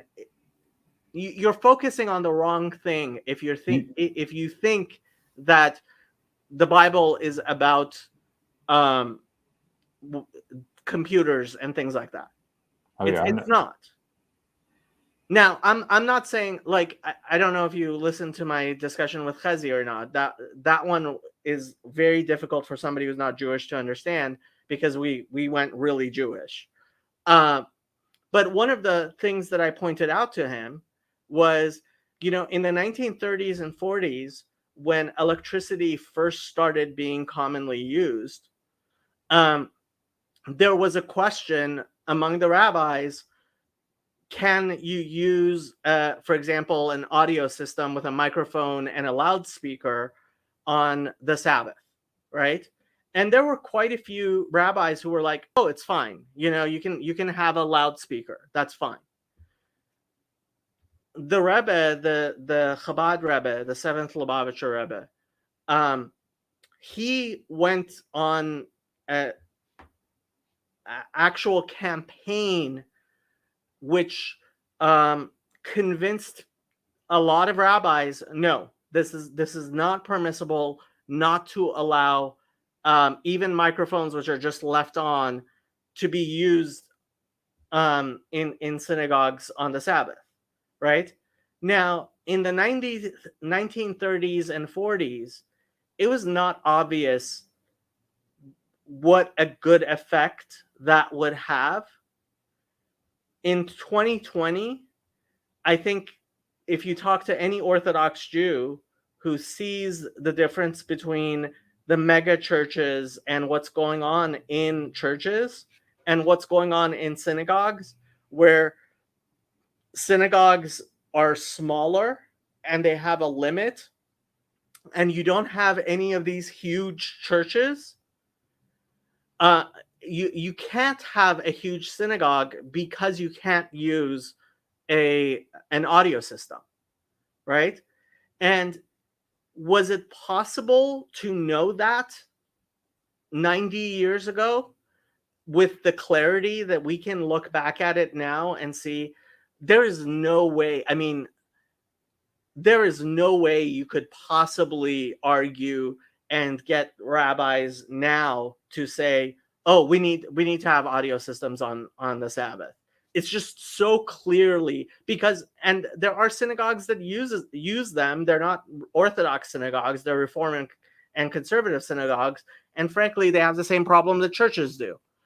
And so for me, that's proof that there's something going on there that's not just human intuition. There's something supernatural going on there. I believe that the Rebbe was a prophet in that he was able to see things which I believe God told him, right? Which a human being isn't naturally capable of seeing. So but I believe in the supernatural. Go ahead. Yeah. So you would recommend not to use speakers to the Catholics, and then and there might be something the Catholics are doing that you would maybe borrow in Judaism. I'm not even sure I would recommend not using speakers to the Catholics. Yeah. Mostly because Jewish law, like these are things in Jewish law which only apply to Jews. They don't apply to Gentiles, right? Okay. And well, you said there's a problem that Christian churches are having with churches being too big and people. Yeah, with churches. I was wondering what problem you were alluding to. They're losing the individual connection, like it's exploded the Dunbar number, and people go to the same church and they don't even know who they are. Yeah, you can get lost in the crowd. Exactly. Yeah. And frankly, so because I believe in the supernatural capacity of Torah, like people have gotten mad at me and gotten very mad at me for telling them, you're not Jewish, don't keep the Sabbath, right?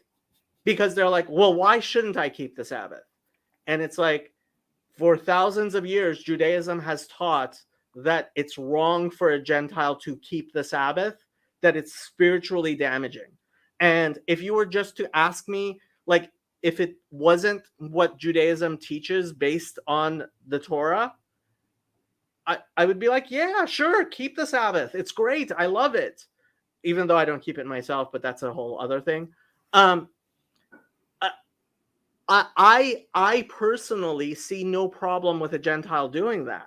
But I know that the Torah teaches that's not something a Gentile should do, is actually keep the Sabbath the way Jews do. I'm not saying you can't rest on Saturday. I'm not saying, you can't, use it as a holy day or whatever. There are guidelines here.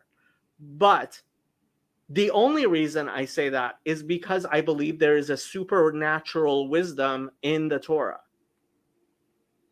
And I believe it's true. And if I didn't believe it's true, if I didn't believe that the Torah was actually supernaturally true, I wouldn't say that. Yeah, I mean, for me, it's there's a way of teaching, right? So it either works or it doesn't work. And so if having speakers somehow is preventing people from for example, being part of a community and benefiting from that, then that would be a reason. Like you can use reason. Yeah, it doesn't necessarily have to come from the.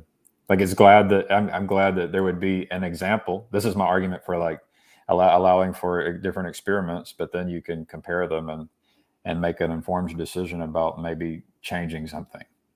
Yeah, I mean, so Ben says I disagree, but you kind of know my beliefs on grafting in. Yeah, we've had this discussion. I don't want to go there, but I mean, look, there. Ultimately, the question becomes: do you believe that the Torah is a supernatural fountain of wisdom or not? Right. So one of the things I point out, for example, in the Christian Bible, there is criticism of Judaism for Judaism's insistence on washing your hands before you eat, right? So there are Jewish rituals which include washing your hands before you eat, right? And Right. people thought the Jews were silly and fastidious and for doing that, and um, it was a big debate 2,000 years ago. And Christians, part of the Christian polemic against Jews was, and you'll see this where there's the debate between Jesus and these Pharisees come and say, why don't your disciples wash their hands, right? And like Christians criticized Jews for washing their hands before we eat. Now, thousands of years later, it's nobody's making that criticism of Judaism anymore. Yeah. Right. You said that, and it reminded me of this Ignaz Semmelweis, and I was wondering, did Jews were they taught to wash hands before delivering babies? Oh, that guy. I don't think that was necessarily a. Yeah. Well, he don't know. basically, I guess here it says he was the savior of mothers, but he He I ended guess they up thought, dying in an asylum. Yeah. yeah, they thought he was crazy too, just like Yeah. some I mean, Christians would think that Jews are crazy for washing their hands before they eat. yeah. Yeah. It's the I mean, thing. but it wouldn't just a poke. It would have been nice if God had told Jill about washing your hands before delivering babies. Yes, it would. Honestly, Just a poke. there's lots of things that one of the things we actually talk about is with all the laws of kashrut, there's nothing that tells you which mushrooms not to eat, right? It's not telling you don't eat poisonous mushrooms. That's not part of the laws of kashrut, right? And What is the law? laws of kashrut are No, all the does it things you're say not allowed to eat. Does it say don't eat mushrooms? No, it doesn't say. It doesn't talk about that at all. Okay, it Like, doesn't even for talk example, about pork mushrooms. is not kosher. Poisonous mushrooms, obviously, you can't eat them because they're poisonous.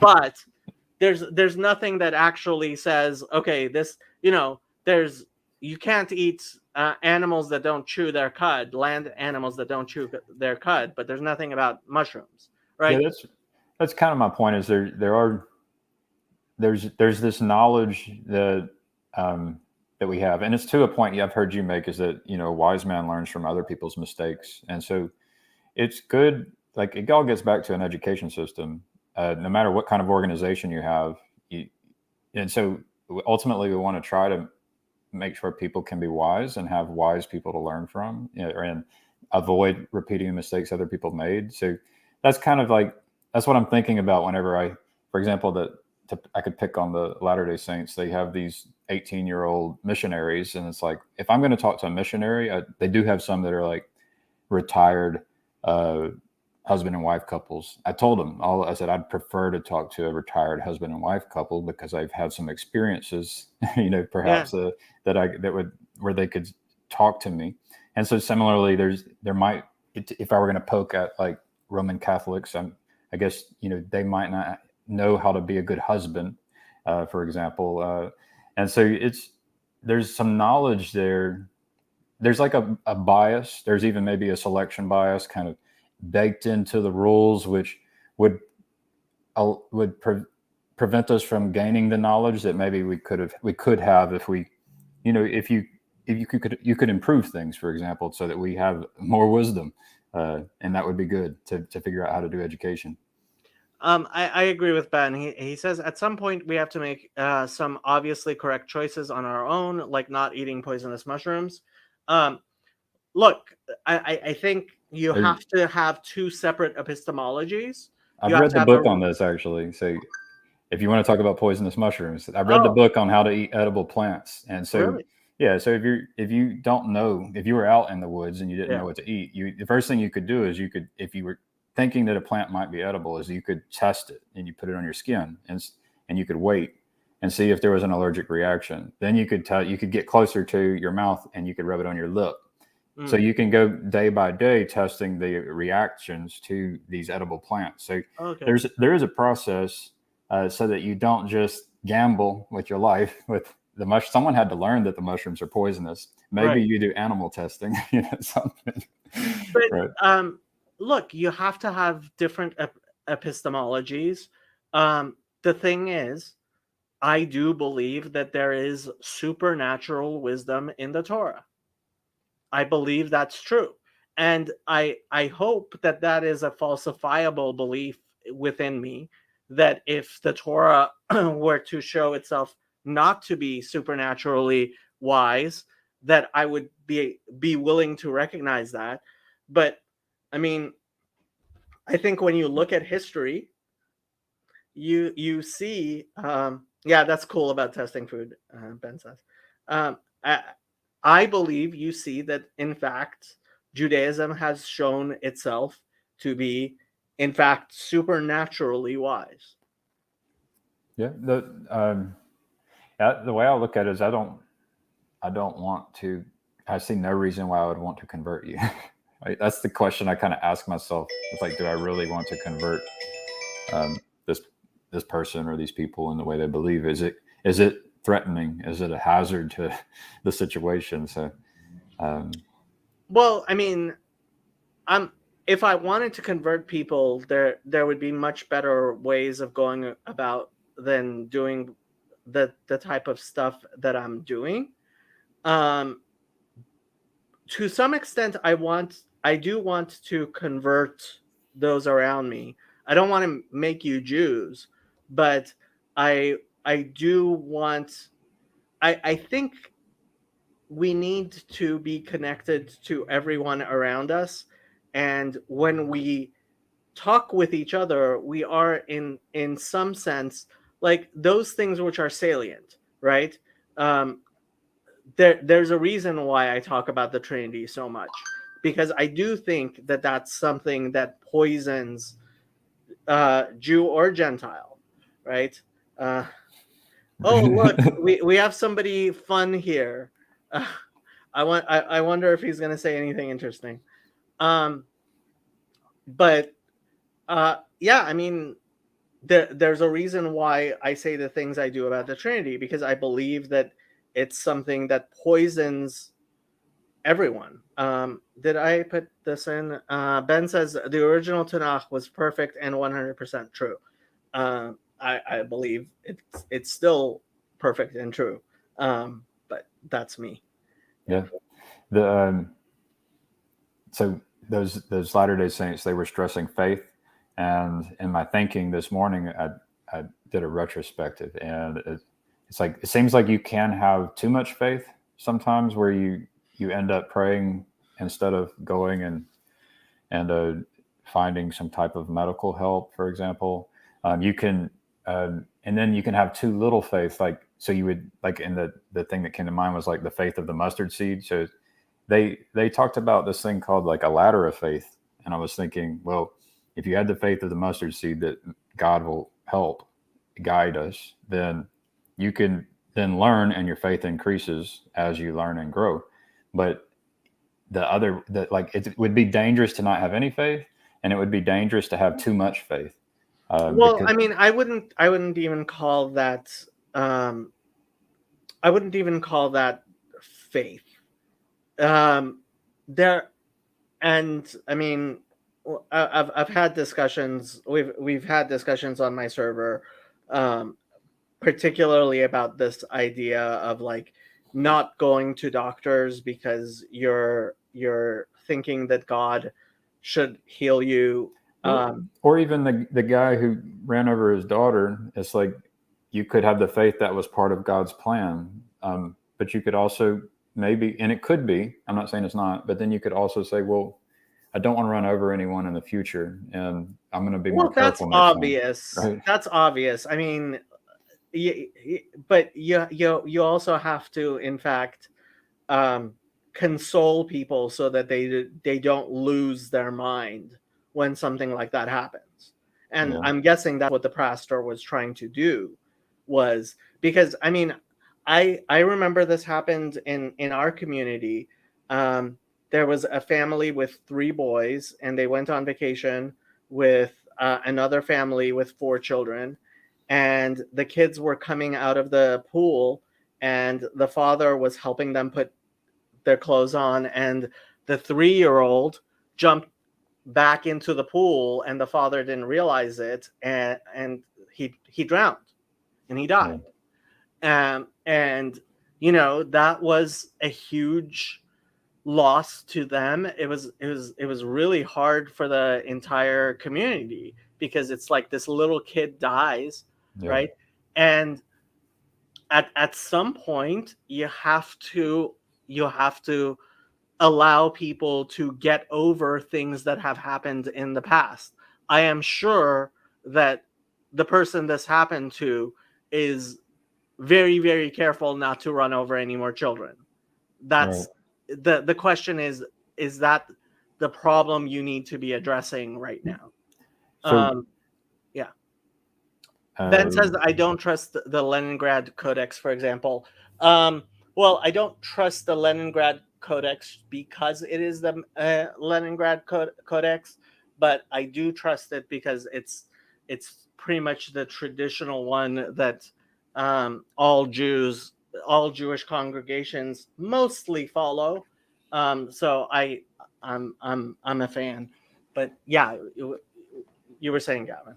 Oh yeah, I was just going to. I think the reason I learned about this technique to cooperate with my wife was one time a kid went off the bed, the side of the bed, and landed on the ground, which, and so then that's a learning opportunity for us to practice communicating better, so that when we're out with the garage door open with a street right outside, it's we hopefully our child doesn't end up in the middle of the street. So it's tough. It's really tough.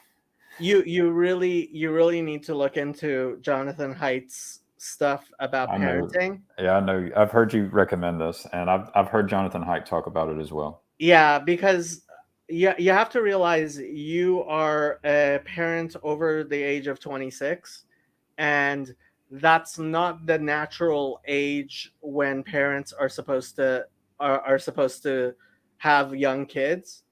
And so what has happened, unfortunately, is in our society, these older parents are over parenting. So you have to be careful about that. Yeah, I know I have to be careful about being overprotective. Yeah. It's difficult, especially when you have a fully formed brain, which makes me think there's a reason why the human brain, like that last part, which gives you caution. Well, so doesn't form until you're 26. So my 6-year-old, we've done 2. I'll go jogging and he'll bike. And so in my mind, there's a day whenever he's going to lead and I'm going to bike. I'm going to jog behind him. And so there's the goal of teaching how to do it properly, and slowly allowing him to earn his freedom as he proves his responsibility. So that's kind of my general approach with all these things, and with each child who's at a different stage of development. May I ask, how old are your kids? One will be 2, my youngest, in June, and I have a 4-year-old and a 6-year-old. Okay, 6, 4, and 2. Okay, nicely spaced out. Yeah. Yeah, and honestly, it's not like you're a very old parent, and I think when you have 3 kids, um, it's a lot less likely you're going to overparent than when you just have 1 kid. Yeah, my wife and I have talked about that. It's having 1 kid and basically, I think the way I would put it is we can be tested, and that's what one thing being a parent does is it tests you, um, and like it's also being poor can test you. Like I've been poor in my life, um, but yeah, and then having 2 kids, you get more tests, and having 3 kids, you get tested some more, and so you're kind of forced into a different relationship with all of your children. You have less time. You can't really manage. You can't do the overparenting as much as you could if you only had one child. Yeah, I mean, when we were messaging before, I think I mentioned to you that I think the vow of celibacy thing is not incidental to the success of the Roman Catholic hierarchy, because honestly, I mean, uh, having kids makes it a lot harder to be thinking about the rest of the community all the time. Yeah. Right? And the more kids you have, like, I mean, my rabbi has 9 kids. They take up a lot of his time. And he's only 2 years older than me. But yeah, I mean, there, I don't know. I don't know what to tell you. It's there are certainly trade-offs. I'm not sure I am sure I don't like the vow of celibacy because again it goes against the Torah for Jew or Gentile to choose to be celibate. Um but yeah, it certainly has had its advantages for the Catholic Church. Yeah, but I do wonder if they get tested. Like if you don't have children, it's like you aren't being, especially, yeah, if you're trying to be a good parent, you do get tested. So it's that's nice. It's nice to get tested because you don't know how much you're missing out on and how much you have to learn until you've actually been tested and gone through some learning. Yeah, but also, I mean, celibacy and being strict on that has really reduced the corruption. I mean, there's a real problem in Judaism with dynastic Okay. rabbis. Person becomes a rabbi because his father was a rabbi, not necessarily because you know. And if that's not a possibility, that makes a big difference. That's a good point. That makes sense. Yeah. So yeah. So what else do you want to talk about? I am only going to be on 1 hour more at most. I am at 8 o'clock, so it's 7 o'clock here. What time is it over there? 9:03 p.m. Okay, not too late. No. Yeah, but I am definitely going to leave at 8 because, and tomorrow. So the reason I had this stream is Vocab Malone. I was supposed to talk to him at 5 o'clock today, and he rescheduled to 1 o'clock tomorrow. And I was like, well, people might come on because I said it was going to be on, and so I decided to do just thing. The vow of celibacy probably makes for a lot of fornication. It also makes for a lot of sodomy, unfortunately. And I don't think it's the cause of the pedophilia crisis. I think it may be the cause of the cover up of the pedophilia. But look, it has its problems, but I think it has also shown itself to have certain advantages. Well, I'd like to believe that that all of these religions have this potential of developing a relationship with God and can be very important in the grand scheme of things. So Yeah. That's what I like to believe. No, I look. Part of the reason why Judaism isn't evangelical is because we believe God, in fact, will take care of things. Right? It's God doesn't need me to establish a relationship for you with Him. Right. It just, and it doesn't work that way either. Yeah. I watched a documentary on these Latter Day Saints after I went to their church, and they do have some strange things. They do. Honestly, like but the they seem LDS, like nice people, though, very nice people. that's the thing. Like some of the nicest people you will ever meet are LDS. Really wholesome, good families, and frankly, like if I were to pick one state whose government and electorate I think like works really well, it would be Utah, because it is in fact so religiously Mormon. And well, I mean, now they have that guy Romney as, and he's horrible as senator, but that's beside the point. Um, no, it has a lot to commend it, and I believe in, by their fruits you shall know them. You can tell if something is good or bad by the results that you get, and they get pretty good results. But at the same time, some parts of it are really, really cultish and strange and weird, and some of their beliefs, I could never be a Mormon myself, but yeah, I mean, Well, it was cool. Like I would like it would be cool to be able to to peek in at how people do these things. I really appreciate how Paul Vanderclag does his Bible study, and so I was hoping to be able to just go online and find uh, churches in my area who record their Bible study, for example. But so I went to this place and I asked them if they recorded, and would they consider recording, or but sometimes I guess it's hard to do that unless you.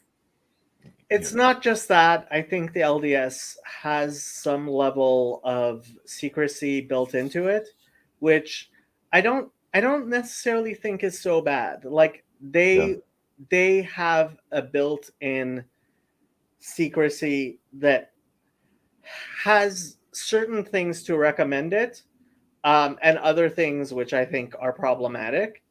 But I would never expect, if the LDS was going to have Bible studies on the internet, it would be through the first presidency, the actual president that you sent the video from. Mm-hmm. Um, so Ben says, I wonder what the Pharaoh thought of Joseph. Like, I wonder if he wanted to worship God. Yeah, I mean, it's a question, especially the Pharaoh at the time of Joseph. Joseph didn't evangelize, but he was a witness. Yeah, and I mean, you see in the Book of Esther, there were apparently a large number of people who converted to Judaism, and during the Second Temple period before Christianity, there was a lot of interest in Judaism from Gentiles, even though we don't um, evangelize. And even the Noahide movement, I mean, it went from 0 to 100,000 in 50 years without evangelization. Like, there aren't really Jews evangelizing for Noahidism, but like it's gone up to 100,000 people from literally zero in the past 50 years. Will you tell me the story? What was it, Of Joseph. Joseph? So yeah, I was just doing it um, on my Hebrew stuff. Okay. Well, I can go So listen to it unless you no, want to give me the condensed version. no, I'll give you the condensed version that's going verse by verse. Yeah. So Joseph gets kidnapped and he gets sold into slavery, and he ends up in the house of Potiphar, and his wife decides that she wants Joseph to sleep with her, and he refuses, and she claims that he tried to rape her. So he gets sent to jail, and while he's in jail, the chief butler and the chief guard of and the chief baker, sorry, um, of the um, of the pharaoh are also, because they were found disfavored by the pharaoh for some reason, were also in prison with him, and they had dreams, and Joseph interprets the dreams saying that the chief butler is going to be released from prison and taken back to where he was, and the chief um, baker is going to have his head cut off. And that actually happens. So later, Pharaoh has a dream, and nobody can give him an interpretation of it. And the chief butler says, "Oh, I know this guy who interpreted my dream and the chief baker's dream, and it was correct." So they call Joseph out of prison to come and interpret Pharaoh's dream. He does. Pharaoh has this dream of 7 lean years and 7 years of plenty. And Joseph tells him about that and says, what you have to do is you have to store up food from the 7 years of plenty for the 7 years uh, of drought and famine. And that's what Pharaoh does. And he appoints Joseph as the overseer of this plan because he recognizes that Joseph um, was gifted by God. So that's the story of Joseph and Pharaoh. Cool. Yeah. And then Ben asked if Pharaoh was like tempted to become a Noahide. What was the question? Kind of, yeah. I mean, so obviously the I Egyptians can see it now. were not Jewish, and they, I mean, I would actually have to look in the Midrash to see what it says about the Pharaoh who was alive during the time of Joseph, whether or not he would be considered a Noahide. Obviously, the Pharaoh during the Exodus was not.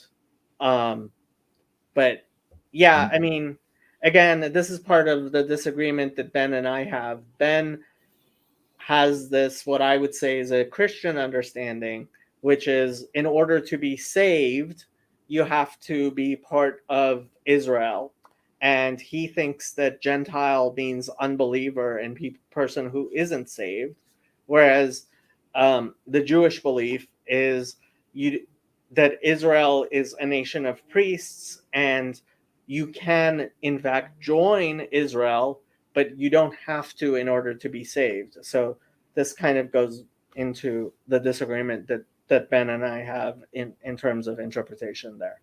Do all Jews have this belief that you have, or it is the standard belief of Judaism that a Gentile does not need, that you do not need to be Jewish in order. That is an established and standard belief within Judaism. It's not how the Christians viewed Judaism, and there were certainly groups before, like 2,000 years ago, who believed otherwise. What happened after the destruction of the temple in the year 70, and after what happened with the Bar Kokhba revolt in 120, basically a lot of Jewish forms of Judaism disappeared, and only Pharisaic Judaism survived.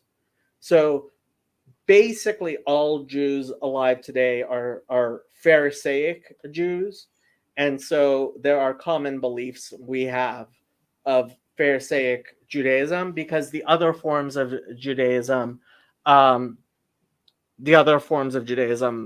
in fact, were like they ceased to exist, really. okay? there's like 500 Samaritans left in the world today, and about 15 million what are called rabbinic Jews. So yeah, the Samaritans, there's like 500 of them, and they're who's left over from. They sound like an endangered species. They kind of are. In fact, they've kind of changed their thing. They used to not take converts at all. Now they've started taking converts. So I mean, how much they're actually like the Samaritans of 2,000 years ago is also a question. And there are Karaites, which are kind of like Sadducees, but they actually, it's not like they survived from the Sadducee communities. Like they broke off from Pharisaic communities like 1,000 years ago or something. And there's only like 50,000 Karaites in the world. Yeah. So Ben, well, what do you mean by believe in Yeshu? I mean, I believe. Well, my beliefs are about Jesus are strange. Yeshua for salvation, but yes, you summed my beliefs up fairly well. I would hope so. I listen. I listen to what you have to say. Yeah. That's good. I was actually wondering if you did that thing I told you, Ben, and if how that came out, but we'll talk about that later. Getting personal in the live stream. Well, I mean, there's 4 people watching. I Yeah. wonder who those 4 people are. Well, it's recorded, so Oh yeah, and people do watch afterwards too. Yeah, that's there'll be at least 100 people watch it in like the next 100 people. I don't think 100 people watch. I mean, let me check. I don't know. I was just making up a number. Yeah. So my most. I can change my 2 weeks to 2 years. We'll get 100 in 2 years. So just chatting I did on May 1st has 33 views. Oh, we're gonna bring your subscriber count down, Jacob. I'm not so worried about that. I mean, if people don't like a video, I don't know if they necessarily unsubscribe. They might turn off notifications, but yeah. I mean, my subscriber count, it's 360 more than I thought it would be. Yeah. Well, I'm glad you do it. I'm glad you created a Discord server. So. Yeah.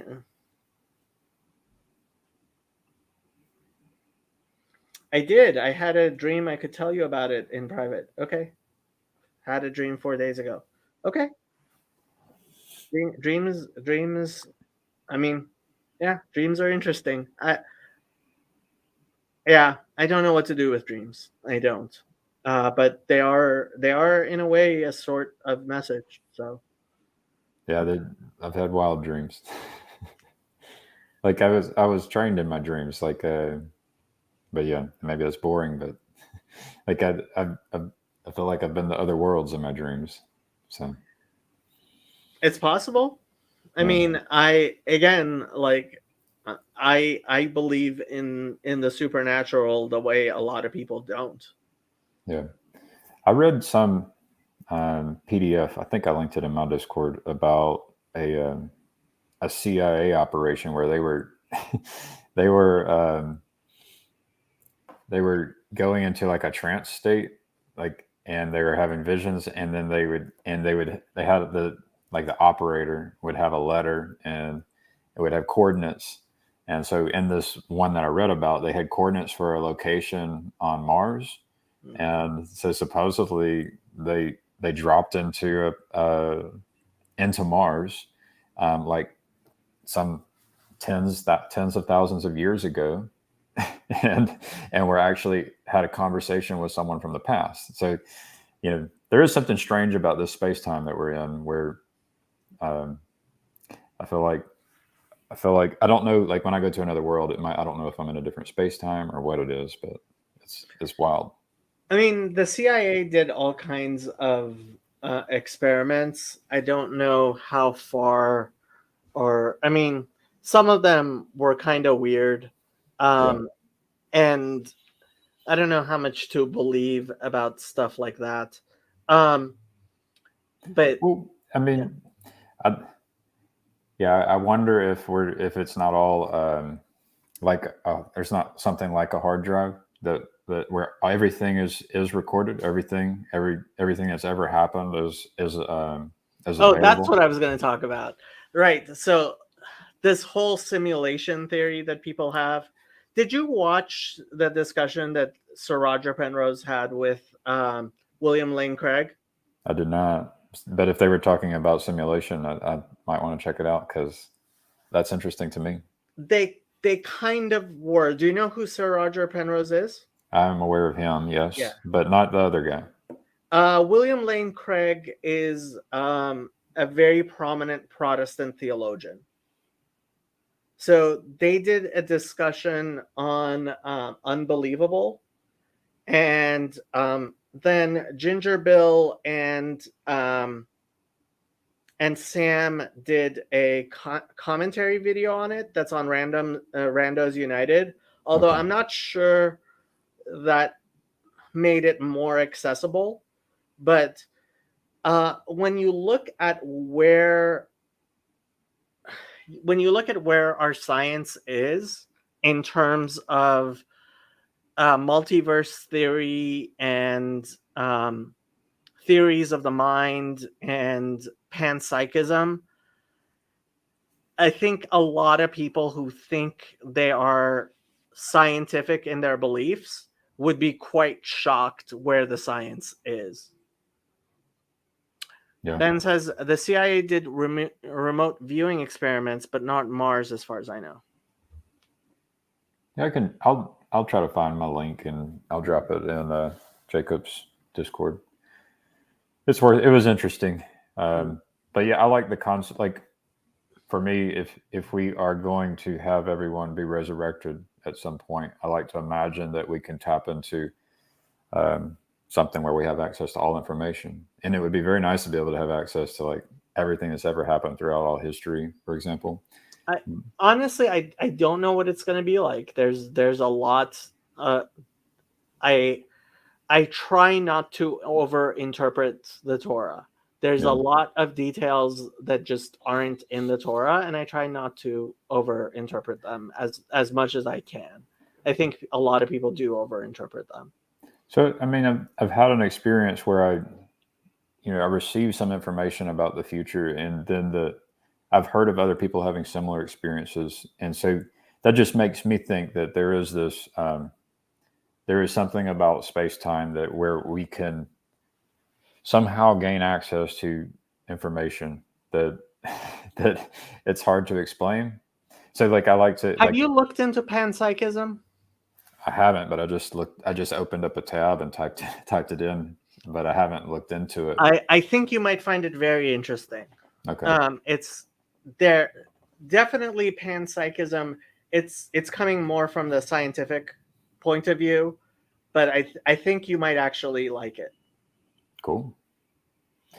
Yeah, the model I've had for like omniscience for God is that there's a somehow I can imagine like that we're on a disk, and so then God would be able to drop in at any point on that disk. We experience it as space time, but someone from another dimension would be able to experience it and play with it in a different way, and be able to be omniscient about everything. And so there's even some way in which the time within that dimension and the time within our dimension would not make sense. Right. Yeah, the discussion you were having with Yosef on the Discord, kind of interesting. I mean, it seems to me you believe in God one, not God two. You're more of a Spinoza's God type Yeah, is it person. like deism maybe? Yeah, Something like yeah, that. yeah. The but I'm open for God too. Like I'm awaiting. Like I would be very happy to have some miracles. Really wrap this thing up in a nice bow. So I'm fine with it happening, but I don't like to put up like my cards. I like to be pragmatic. So I live as if you know I'm figuring this one out on my own to some degree.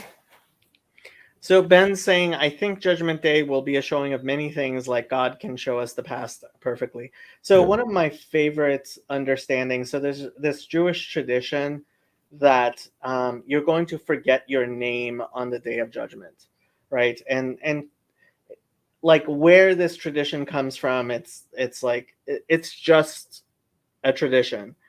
But one explanation that I've heard that I really like is that what it means is God is going to show you your life, but you're not going to recognize that it's you.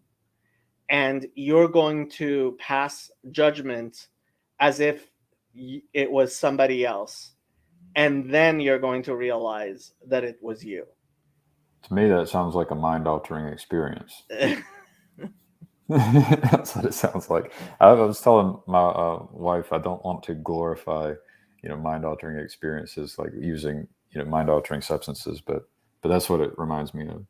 Well, I mean, I really like the idea that as you judge other people, that's how you're going to be judged. So when you render the judgment, it's like, you're the one who rendered the judgment. If you're the type of person who like is My very, you know, my that wife has actually used that technique with the children, like in her classroom and with our kids. It's like, well, what kind of punishment do you think you deserve?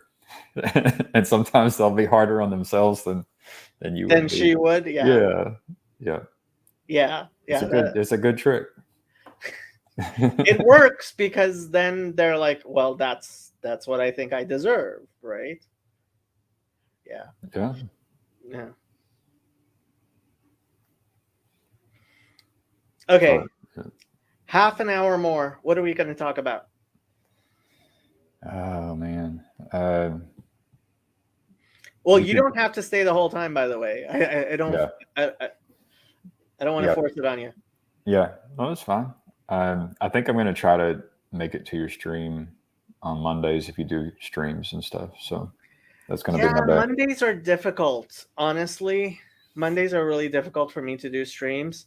The only reason I decided to do the stream today was because vocab what rescheduled, and I just felt bad if somebody had decided to come and there was no stream, Maybe because I had scheduled a stream and announced it, and then if somebody were to come and I wasn't here, I just thought, no, that would be bad. So here I am. You can get Ben the stream.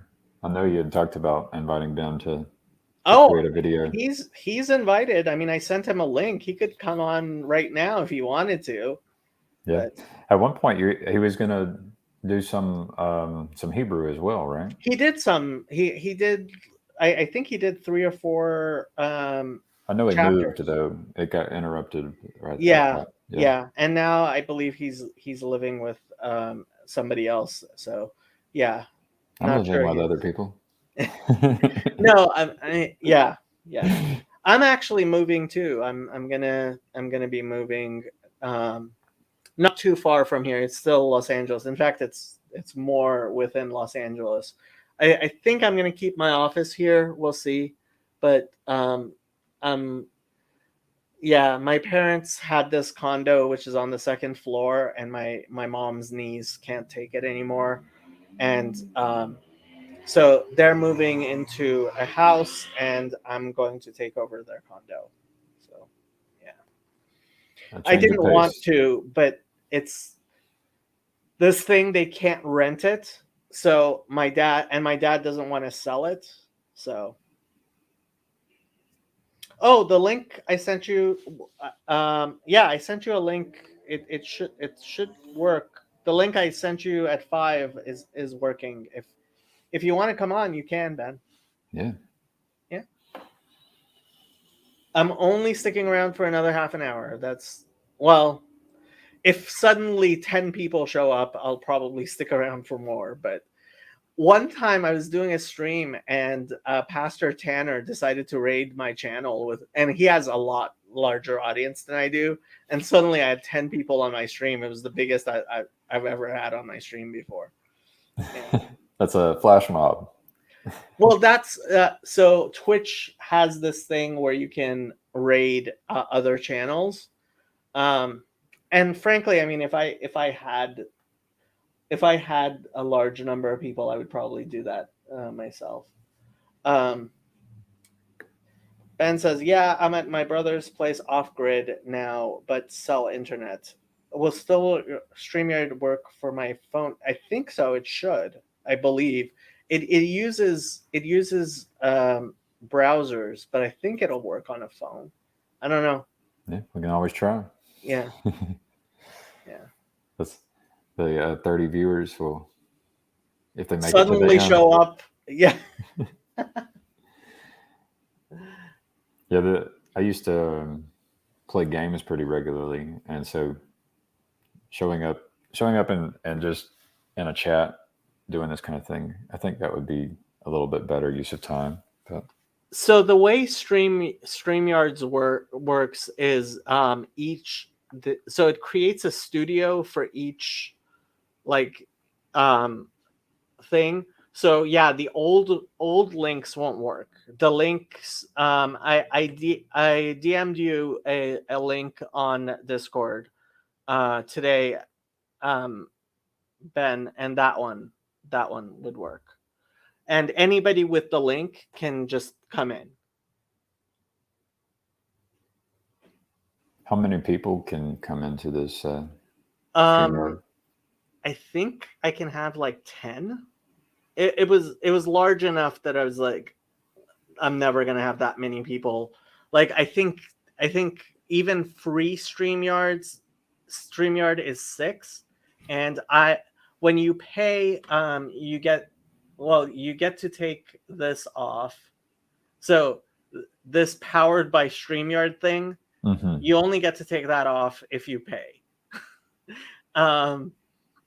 But other than that, now that I've figured how to use OBS, so I can control my camera, that I've decided to move over to StreamYard. I used to be using Streamlabs, but I like StreamYard better, partially because of this. I can just have people show up, and it works pretty well. Yeah, that's cool. So you're using OBS as well with StreamYard? Yes. So what I have is my virtual camera is actually OBS. So for example, if I wanted to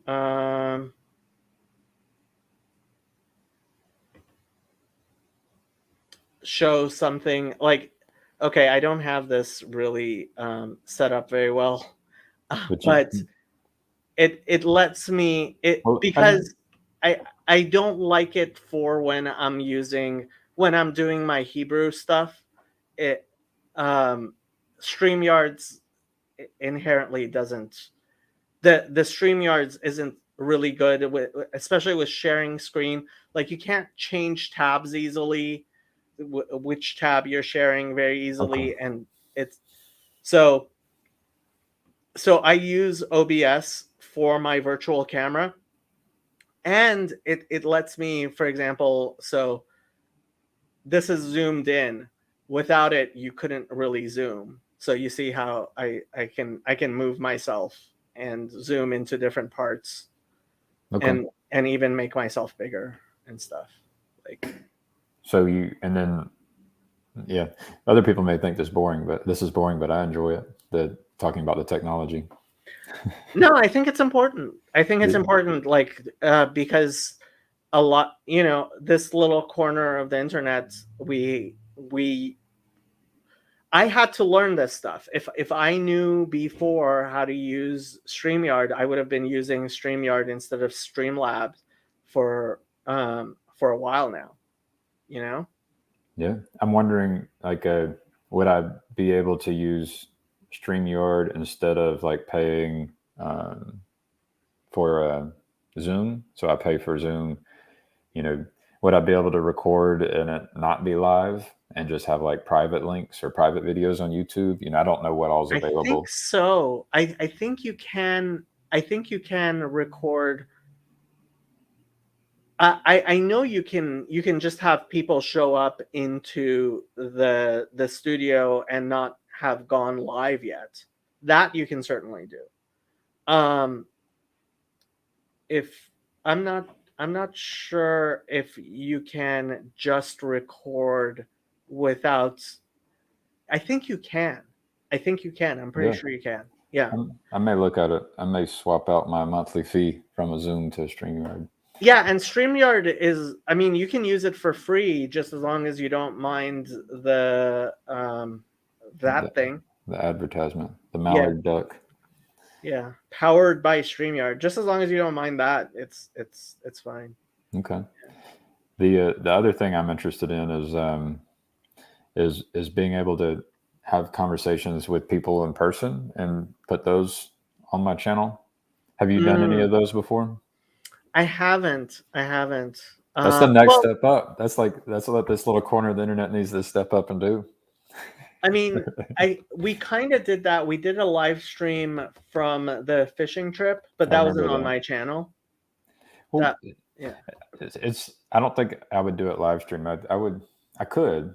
Well, but what I tried to do is so I have these earbuds and there's a mic on the left and the right, and I gave one to my father-in-law, and I just recorded our conversation with my camera, but it only recorded one microphone. So it'd be cool if I could just use my camera and have a microphone for one person and a microphone for the other person, and we just talk to each other, and it was recorded.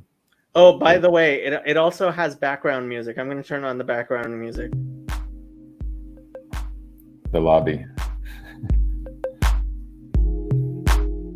So, I mean, there's different.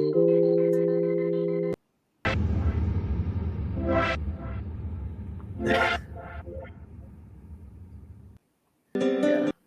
So it has background music, and you can also add clips. So it has like a countdown clip that I used once, and it let me put the background that I have here, and it can also do overlays like this.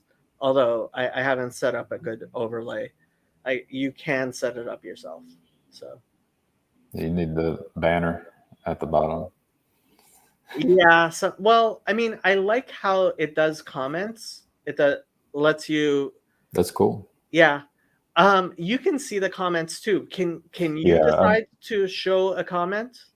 Does it let you do that? No, I'm trying to click. I clicked the comments tab, and I can see the comments, but you can't decide to show one like that. No. Okay. I can't. But it's supposed to let you share your screen. Let's see. Share screen. There you go. I'm not seeing anything.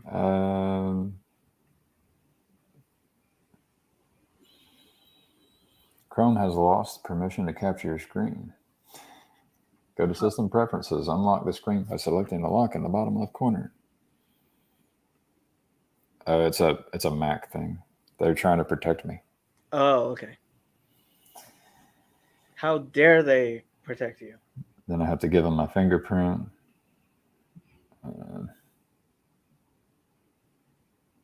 The Brave browser will not be able to record the contents of your screen until it is quit. So I would have to quit and reopen and join. Wow. Well, now we know Macs suck. That's a feature. Is it a feature or a bug? I think it's a bug. Well, maybe if you're not using a Mac, there's someone watching your screen. Maybe Claire's watching your screen. I guess it's possible. I mean, it's possible. Yeah, you do sound a little bit like you're paranoid of Claire. You believe she's a part of a conspiracy. I could believe that she is being manipulated without her knowledge, but the thing is, she's just on. She has too many hours in a day. She just has too many hours for a single person in a day. There's she's online more than 24 hours a day. She just shows up in too many places. Ben's laughing. All right.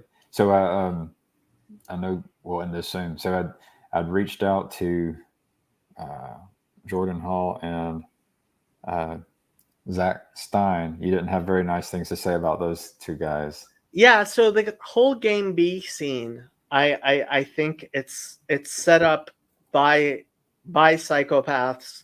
Even if it's I know not you're not. I set know up you're not being by silly, but psychopaths. when I hear that, I know you're What? not being silly. But when I hear that, I giggle. So I yeah, I mean, know you're being for real. yeah, It's not a I joke. think there you can set up a community where psychopaths can easily take advantage of other people.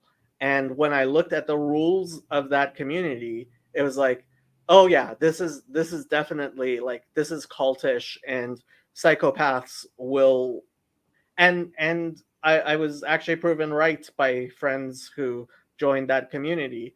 There's a reason why it's so unstable. It is set up for people to take advantage of other people. So why does Verveke talk to these guys?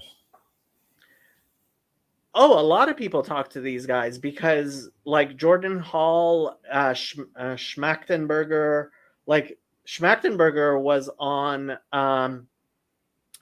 on Eric Weinstein's Portal. Right. Um, these people talk a really good game, and So like Eric Weinstein doesn't necessarily see what you see. oh, he I'm sure he doesn't agree with me. I mean, in my distaste for Schmachtenberger, Right. he definitely. I mean, he's not a huge fan of him, and Brett Weinstein was involved in setting up the Game B thing, Mm-hmm. but and he's he kind of left it behind. Look, there are people involved in that I don't necessarily believe are absolute psychopaths. But it's So when you say psychopath, you mean someone who's selfish and is willing to like sacrifice others for their own benefit? somebody who is, yeah, who maliciously is willing to like use others for their own benefit. Yeah. And I mean, the community is set up in such a way that somebody who knows about actual communities recognizes this is obviously a toxic community. But I'm sorry, Brett Weinstein is really, really naive in that, and that's how he ended up where he ended up in Evergreen. Somebody who was less naive than he was about toxic environments would never end up in the situation he was in. And he still doesn't recognize that. Which So how would he have avoided his situation? he should have seen the dysfunction in the situation. He should have seen the dysfunction. I mean, it was a dysfunctional situation which allowed what happened to get to where it did. He should have And noticed things escalating yeah, into where basically he. I mean, would you say that his life was threatened at some point there? oh yeah, Or, yeah. oh yeah, oh I think he could have easily been physically assaulted, if not murdered. I mean, he the call from the chief of police warning him that they could not protect him and he was not safe on campus was a wake-up call for him. And it's like, by the time you've gotten there, you should have been out of there a long time ago. But he's very naive in It's that a sense. it's probably like similar to Dunning-Kruger, except with like morality and ethics. Like if you're kind of a nice guy, you might tend to see other people as being a nice guy. Honestly, I think it has to do with especially the hard science types like Brett being so dismissive of the humanities and social sciences types that they don't believe that the humanities and social science wisdom literature actually contains real wisdom. And so when somebody like me would warn him, yeah, you can't have a non-competitive environment, an environment in which people say, no, we're not competing, everybody's equal, like, right? An environment where you say everybody is equal, the only reason you would have something like that is because the people who are actually in control are psychopaths and lying to you. And that's what's always happened in all communes. Like, communes have been tried. Have you heard of Oneida?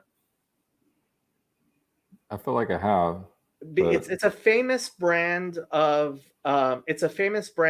utensils and plates and stuff okay. that comes from a commune that was established that originally made it, right? And it's a very interesting community. They tried a lot of things, like sharing all things in common, including sex. Socialism in the United States. Yeah, and it was a really sincere attempt at it was a very sincere attempt at a commune in the United States. And They were like, serious.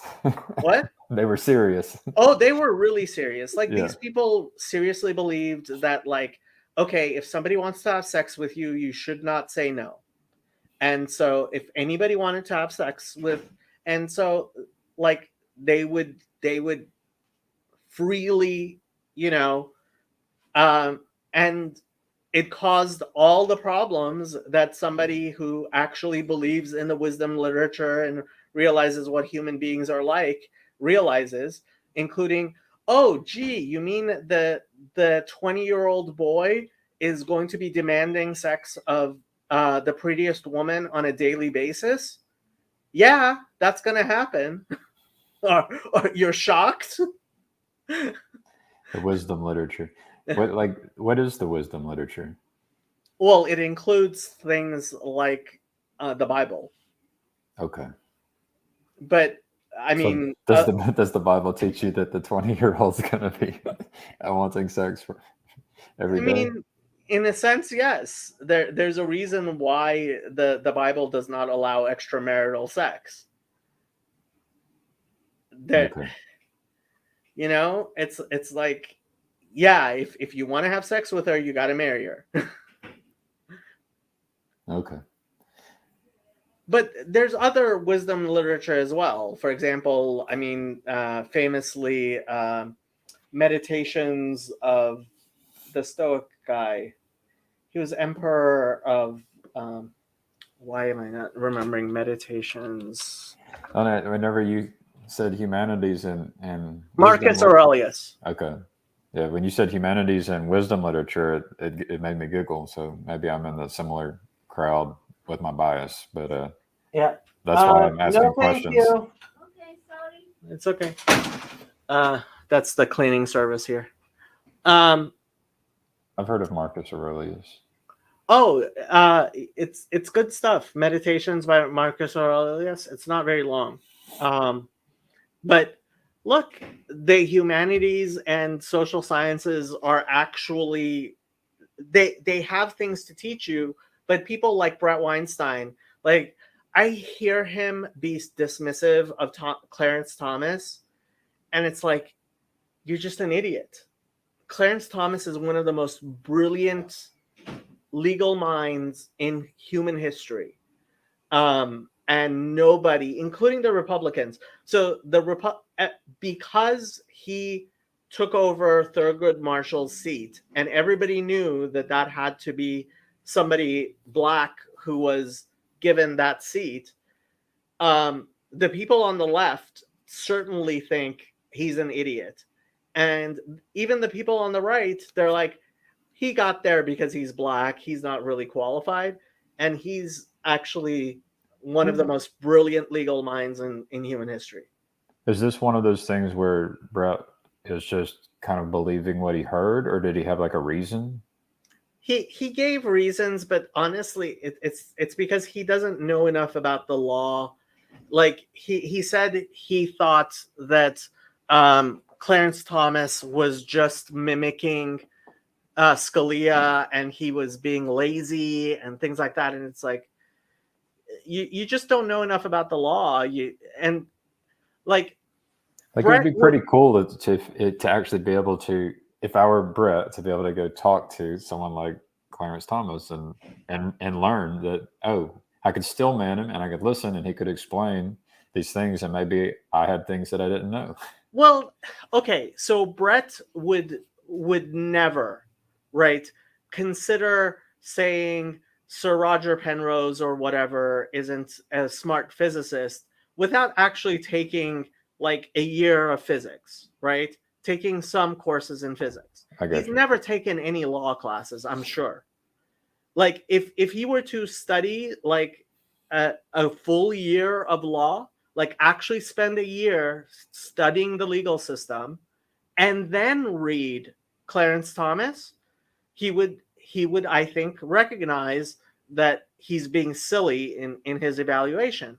But a lot of people have this idea that, oh, well, it's law, or it's political science, it's government, or even religion. I don't need to spend years and years and years studying this stuff. I've spent decades just studying law, government, human relationships, theology, right?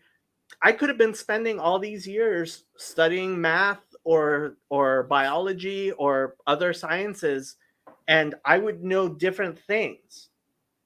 But people, like, nobody would ever listen to me talk about medicine, since I have no medical training. But people talk about law with zero legal training. They feel confident talking about it. And it's like, why do you feel confident talking about that? Do you really think that all the people who have spent decades studying this stuff gained no value whatsoever from their study? This is what the people who study critical race theory say. It is. They say, don't you think these people who have written these books and thought about these things, don't you think they have important things to offer? Don't you think that they are very smart people who have done a lot of reading and thinking?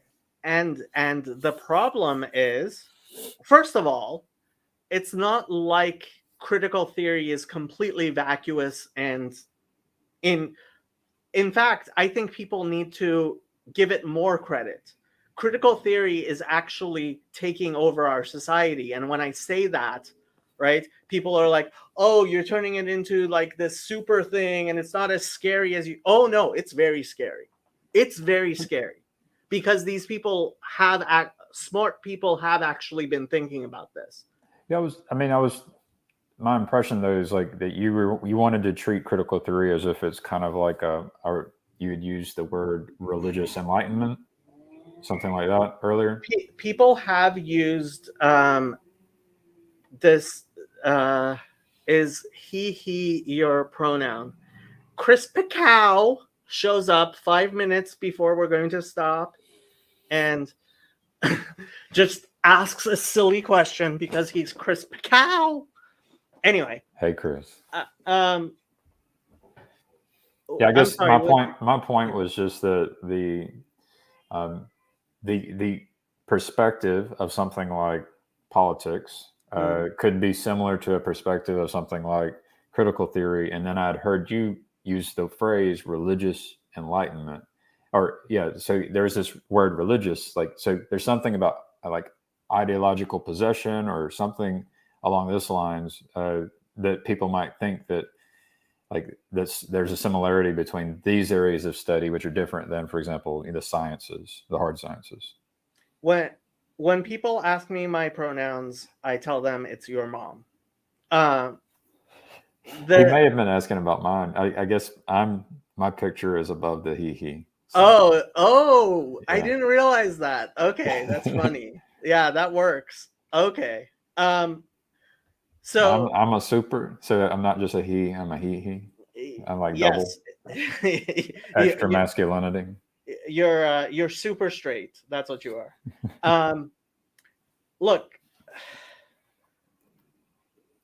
well, okay, you're mixing different things. When I was talking about religious enlightenment, um, they they do have a Gnostic. They have a Gnostic bent and origin to their beliefs, which Okay. is Okay. underlying it in a certain way. And I'm using the word Gnostic in a very specific manner. Okay. Um, But it's not like dogma. no. Okay. Gnosticism is a particular belief I'm just saying that critical theory isn't like dogma. It's not a it has dogma. dogma. It Okay. has dogma. But does politics have dogma? Politics shouldn't. Okay. What? Dogma is a level below politics. Politics, so theology, dogma is theology. Politics is human relationships. And while those things build upon each other, they're at different levels of the strata. Okay. And I feel and like we could probably talk about this one for an hour. we really could. Yeah, The I was just trying to maybe defend the perspective where where people like myself might dismiss politics, even though like I'm, I did the quote to you the other day. I don't know what you know. I don't even know how important the knowledge you have is. Right. I admit to that. So, look, but it's similar for me. Like I don't. There's things I know, and you might not even understand how important the knowledge I have is. So. this is why secure cognition is so important. All right. When I asked you that question, like you said, I'm a quick learner, and I said, what did I say? How many bytes per second?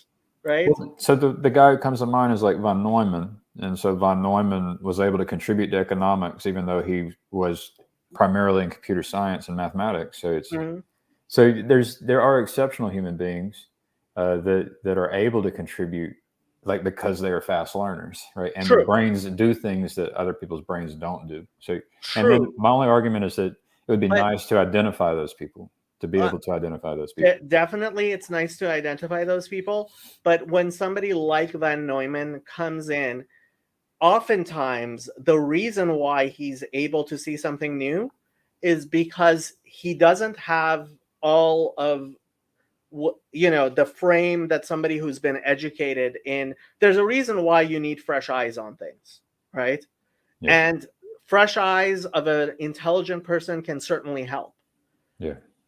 but at some but at the same time, it's possible that those fresh eyes are just ignorant. Well, what's neat is, well, because he knew mathematics, he could use mathematics to communicate the economic truths, right? So Look, yeah, again, mathematics is one of, I mean, you might say it is kind of the queen of knowledge, right? well, like the other day when I was thinking, well, Jacob does Hebrew. If I were going to pick a language, it would be math. If I were going to go and try to like learn it and teach it, like that would be one of the most Look, important languages. I am a huge proponent of math. Yeah. I would love for more people to learn math. Um, but when like at the same time, you do have to have respect for actual experts and expertise. And if you have good secure cognition, right? It's you're going to be using all of this stuff, including bringing people from other disciplines in to take a look at things, take a fresh look at things. But at the same time, you do have to, in fact, outsource your cognition. If you think that you individually can operate without outsourcing your cognition to anybody else, you're doomed to failure, because there's no way that any individual computer, no matter how good or big the computer is going to be able to do the same thing as a network of thousands of computers. Yeah. No matter how smart you are, you're not smarter than 1,000 people. Well, so when I listen to, say I listen to a Jordan Peterson podcast, there'll be plenty of things he'll say where I'll say that sounds good, but then there'll always be something he'll say that, from an outsider who, I'm an innovator and there's this general knowledge I've acquired, he'll say something that doesn't sound right. And that could be that there's more nuance that he could unpackage and it would sound right once he did that. Or it could be that maybe there's something he hasn't thought of. So, but that's where it'd be nice to be able to talk about those kinds of things. The process or the goal is that at least there's this education that happens, right? Right. And that's why distributed cognition requires that people talk in what people say is dialogos with each other and ask questions of each other. And, if we're talking seriously, right, and you have a good understanding and respect for my expertise, and I have a good understanding and respect for your expertise, we can have a good conversation. This is what makes Joe Rogan so valuable, right? He talks to people, he asks good questions, and he brings things into a level where we can, and this is why this chat stream is, I think, really important, this is how we diffuse information into our community. Okay, how much overtime are we going to go? I don't know. It's probably, we can wrap it up. It's yeah, I'm fine wrapping it up whenever you want to. We should wrap it up. I have to go do stuff, and tomorrow Vocab Malone is going to be on my show. Who is this? He is a street apologist, and he specifically goes to African Hebrew Israelite communities. So he's a specialist on them. Yeah. Okay. And then apologetics. Street apologist is basically somebody who goes and on the streets has discussions with people, and he's a good enough street apologist that he has a very large YouTube channel. Okay. Yeah, it was incredibly kind of him to come on my show. Awesome. I keep on calling it show. I'm not sure I should call it show, but it is kind of a show. It's on my channel. But he has 20,000 subscribers, something like that. So it was really nice of him to come on. So I'm really grateful. Okay, going to end the broadcast. Good night, people. All right, good night.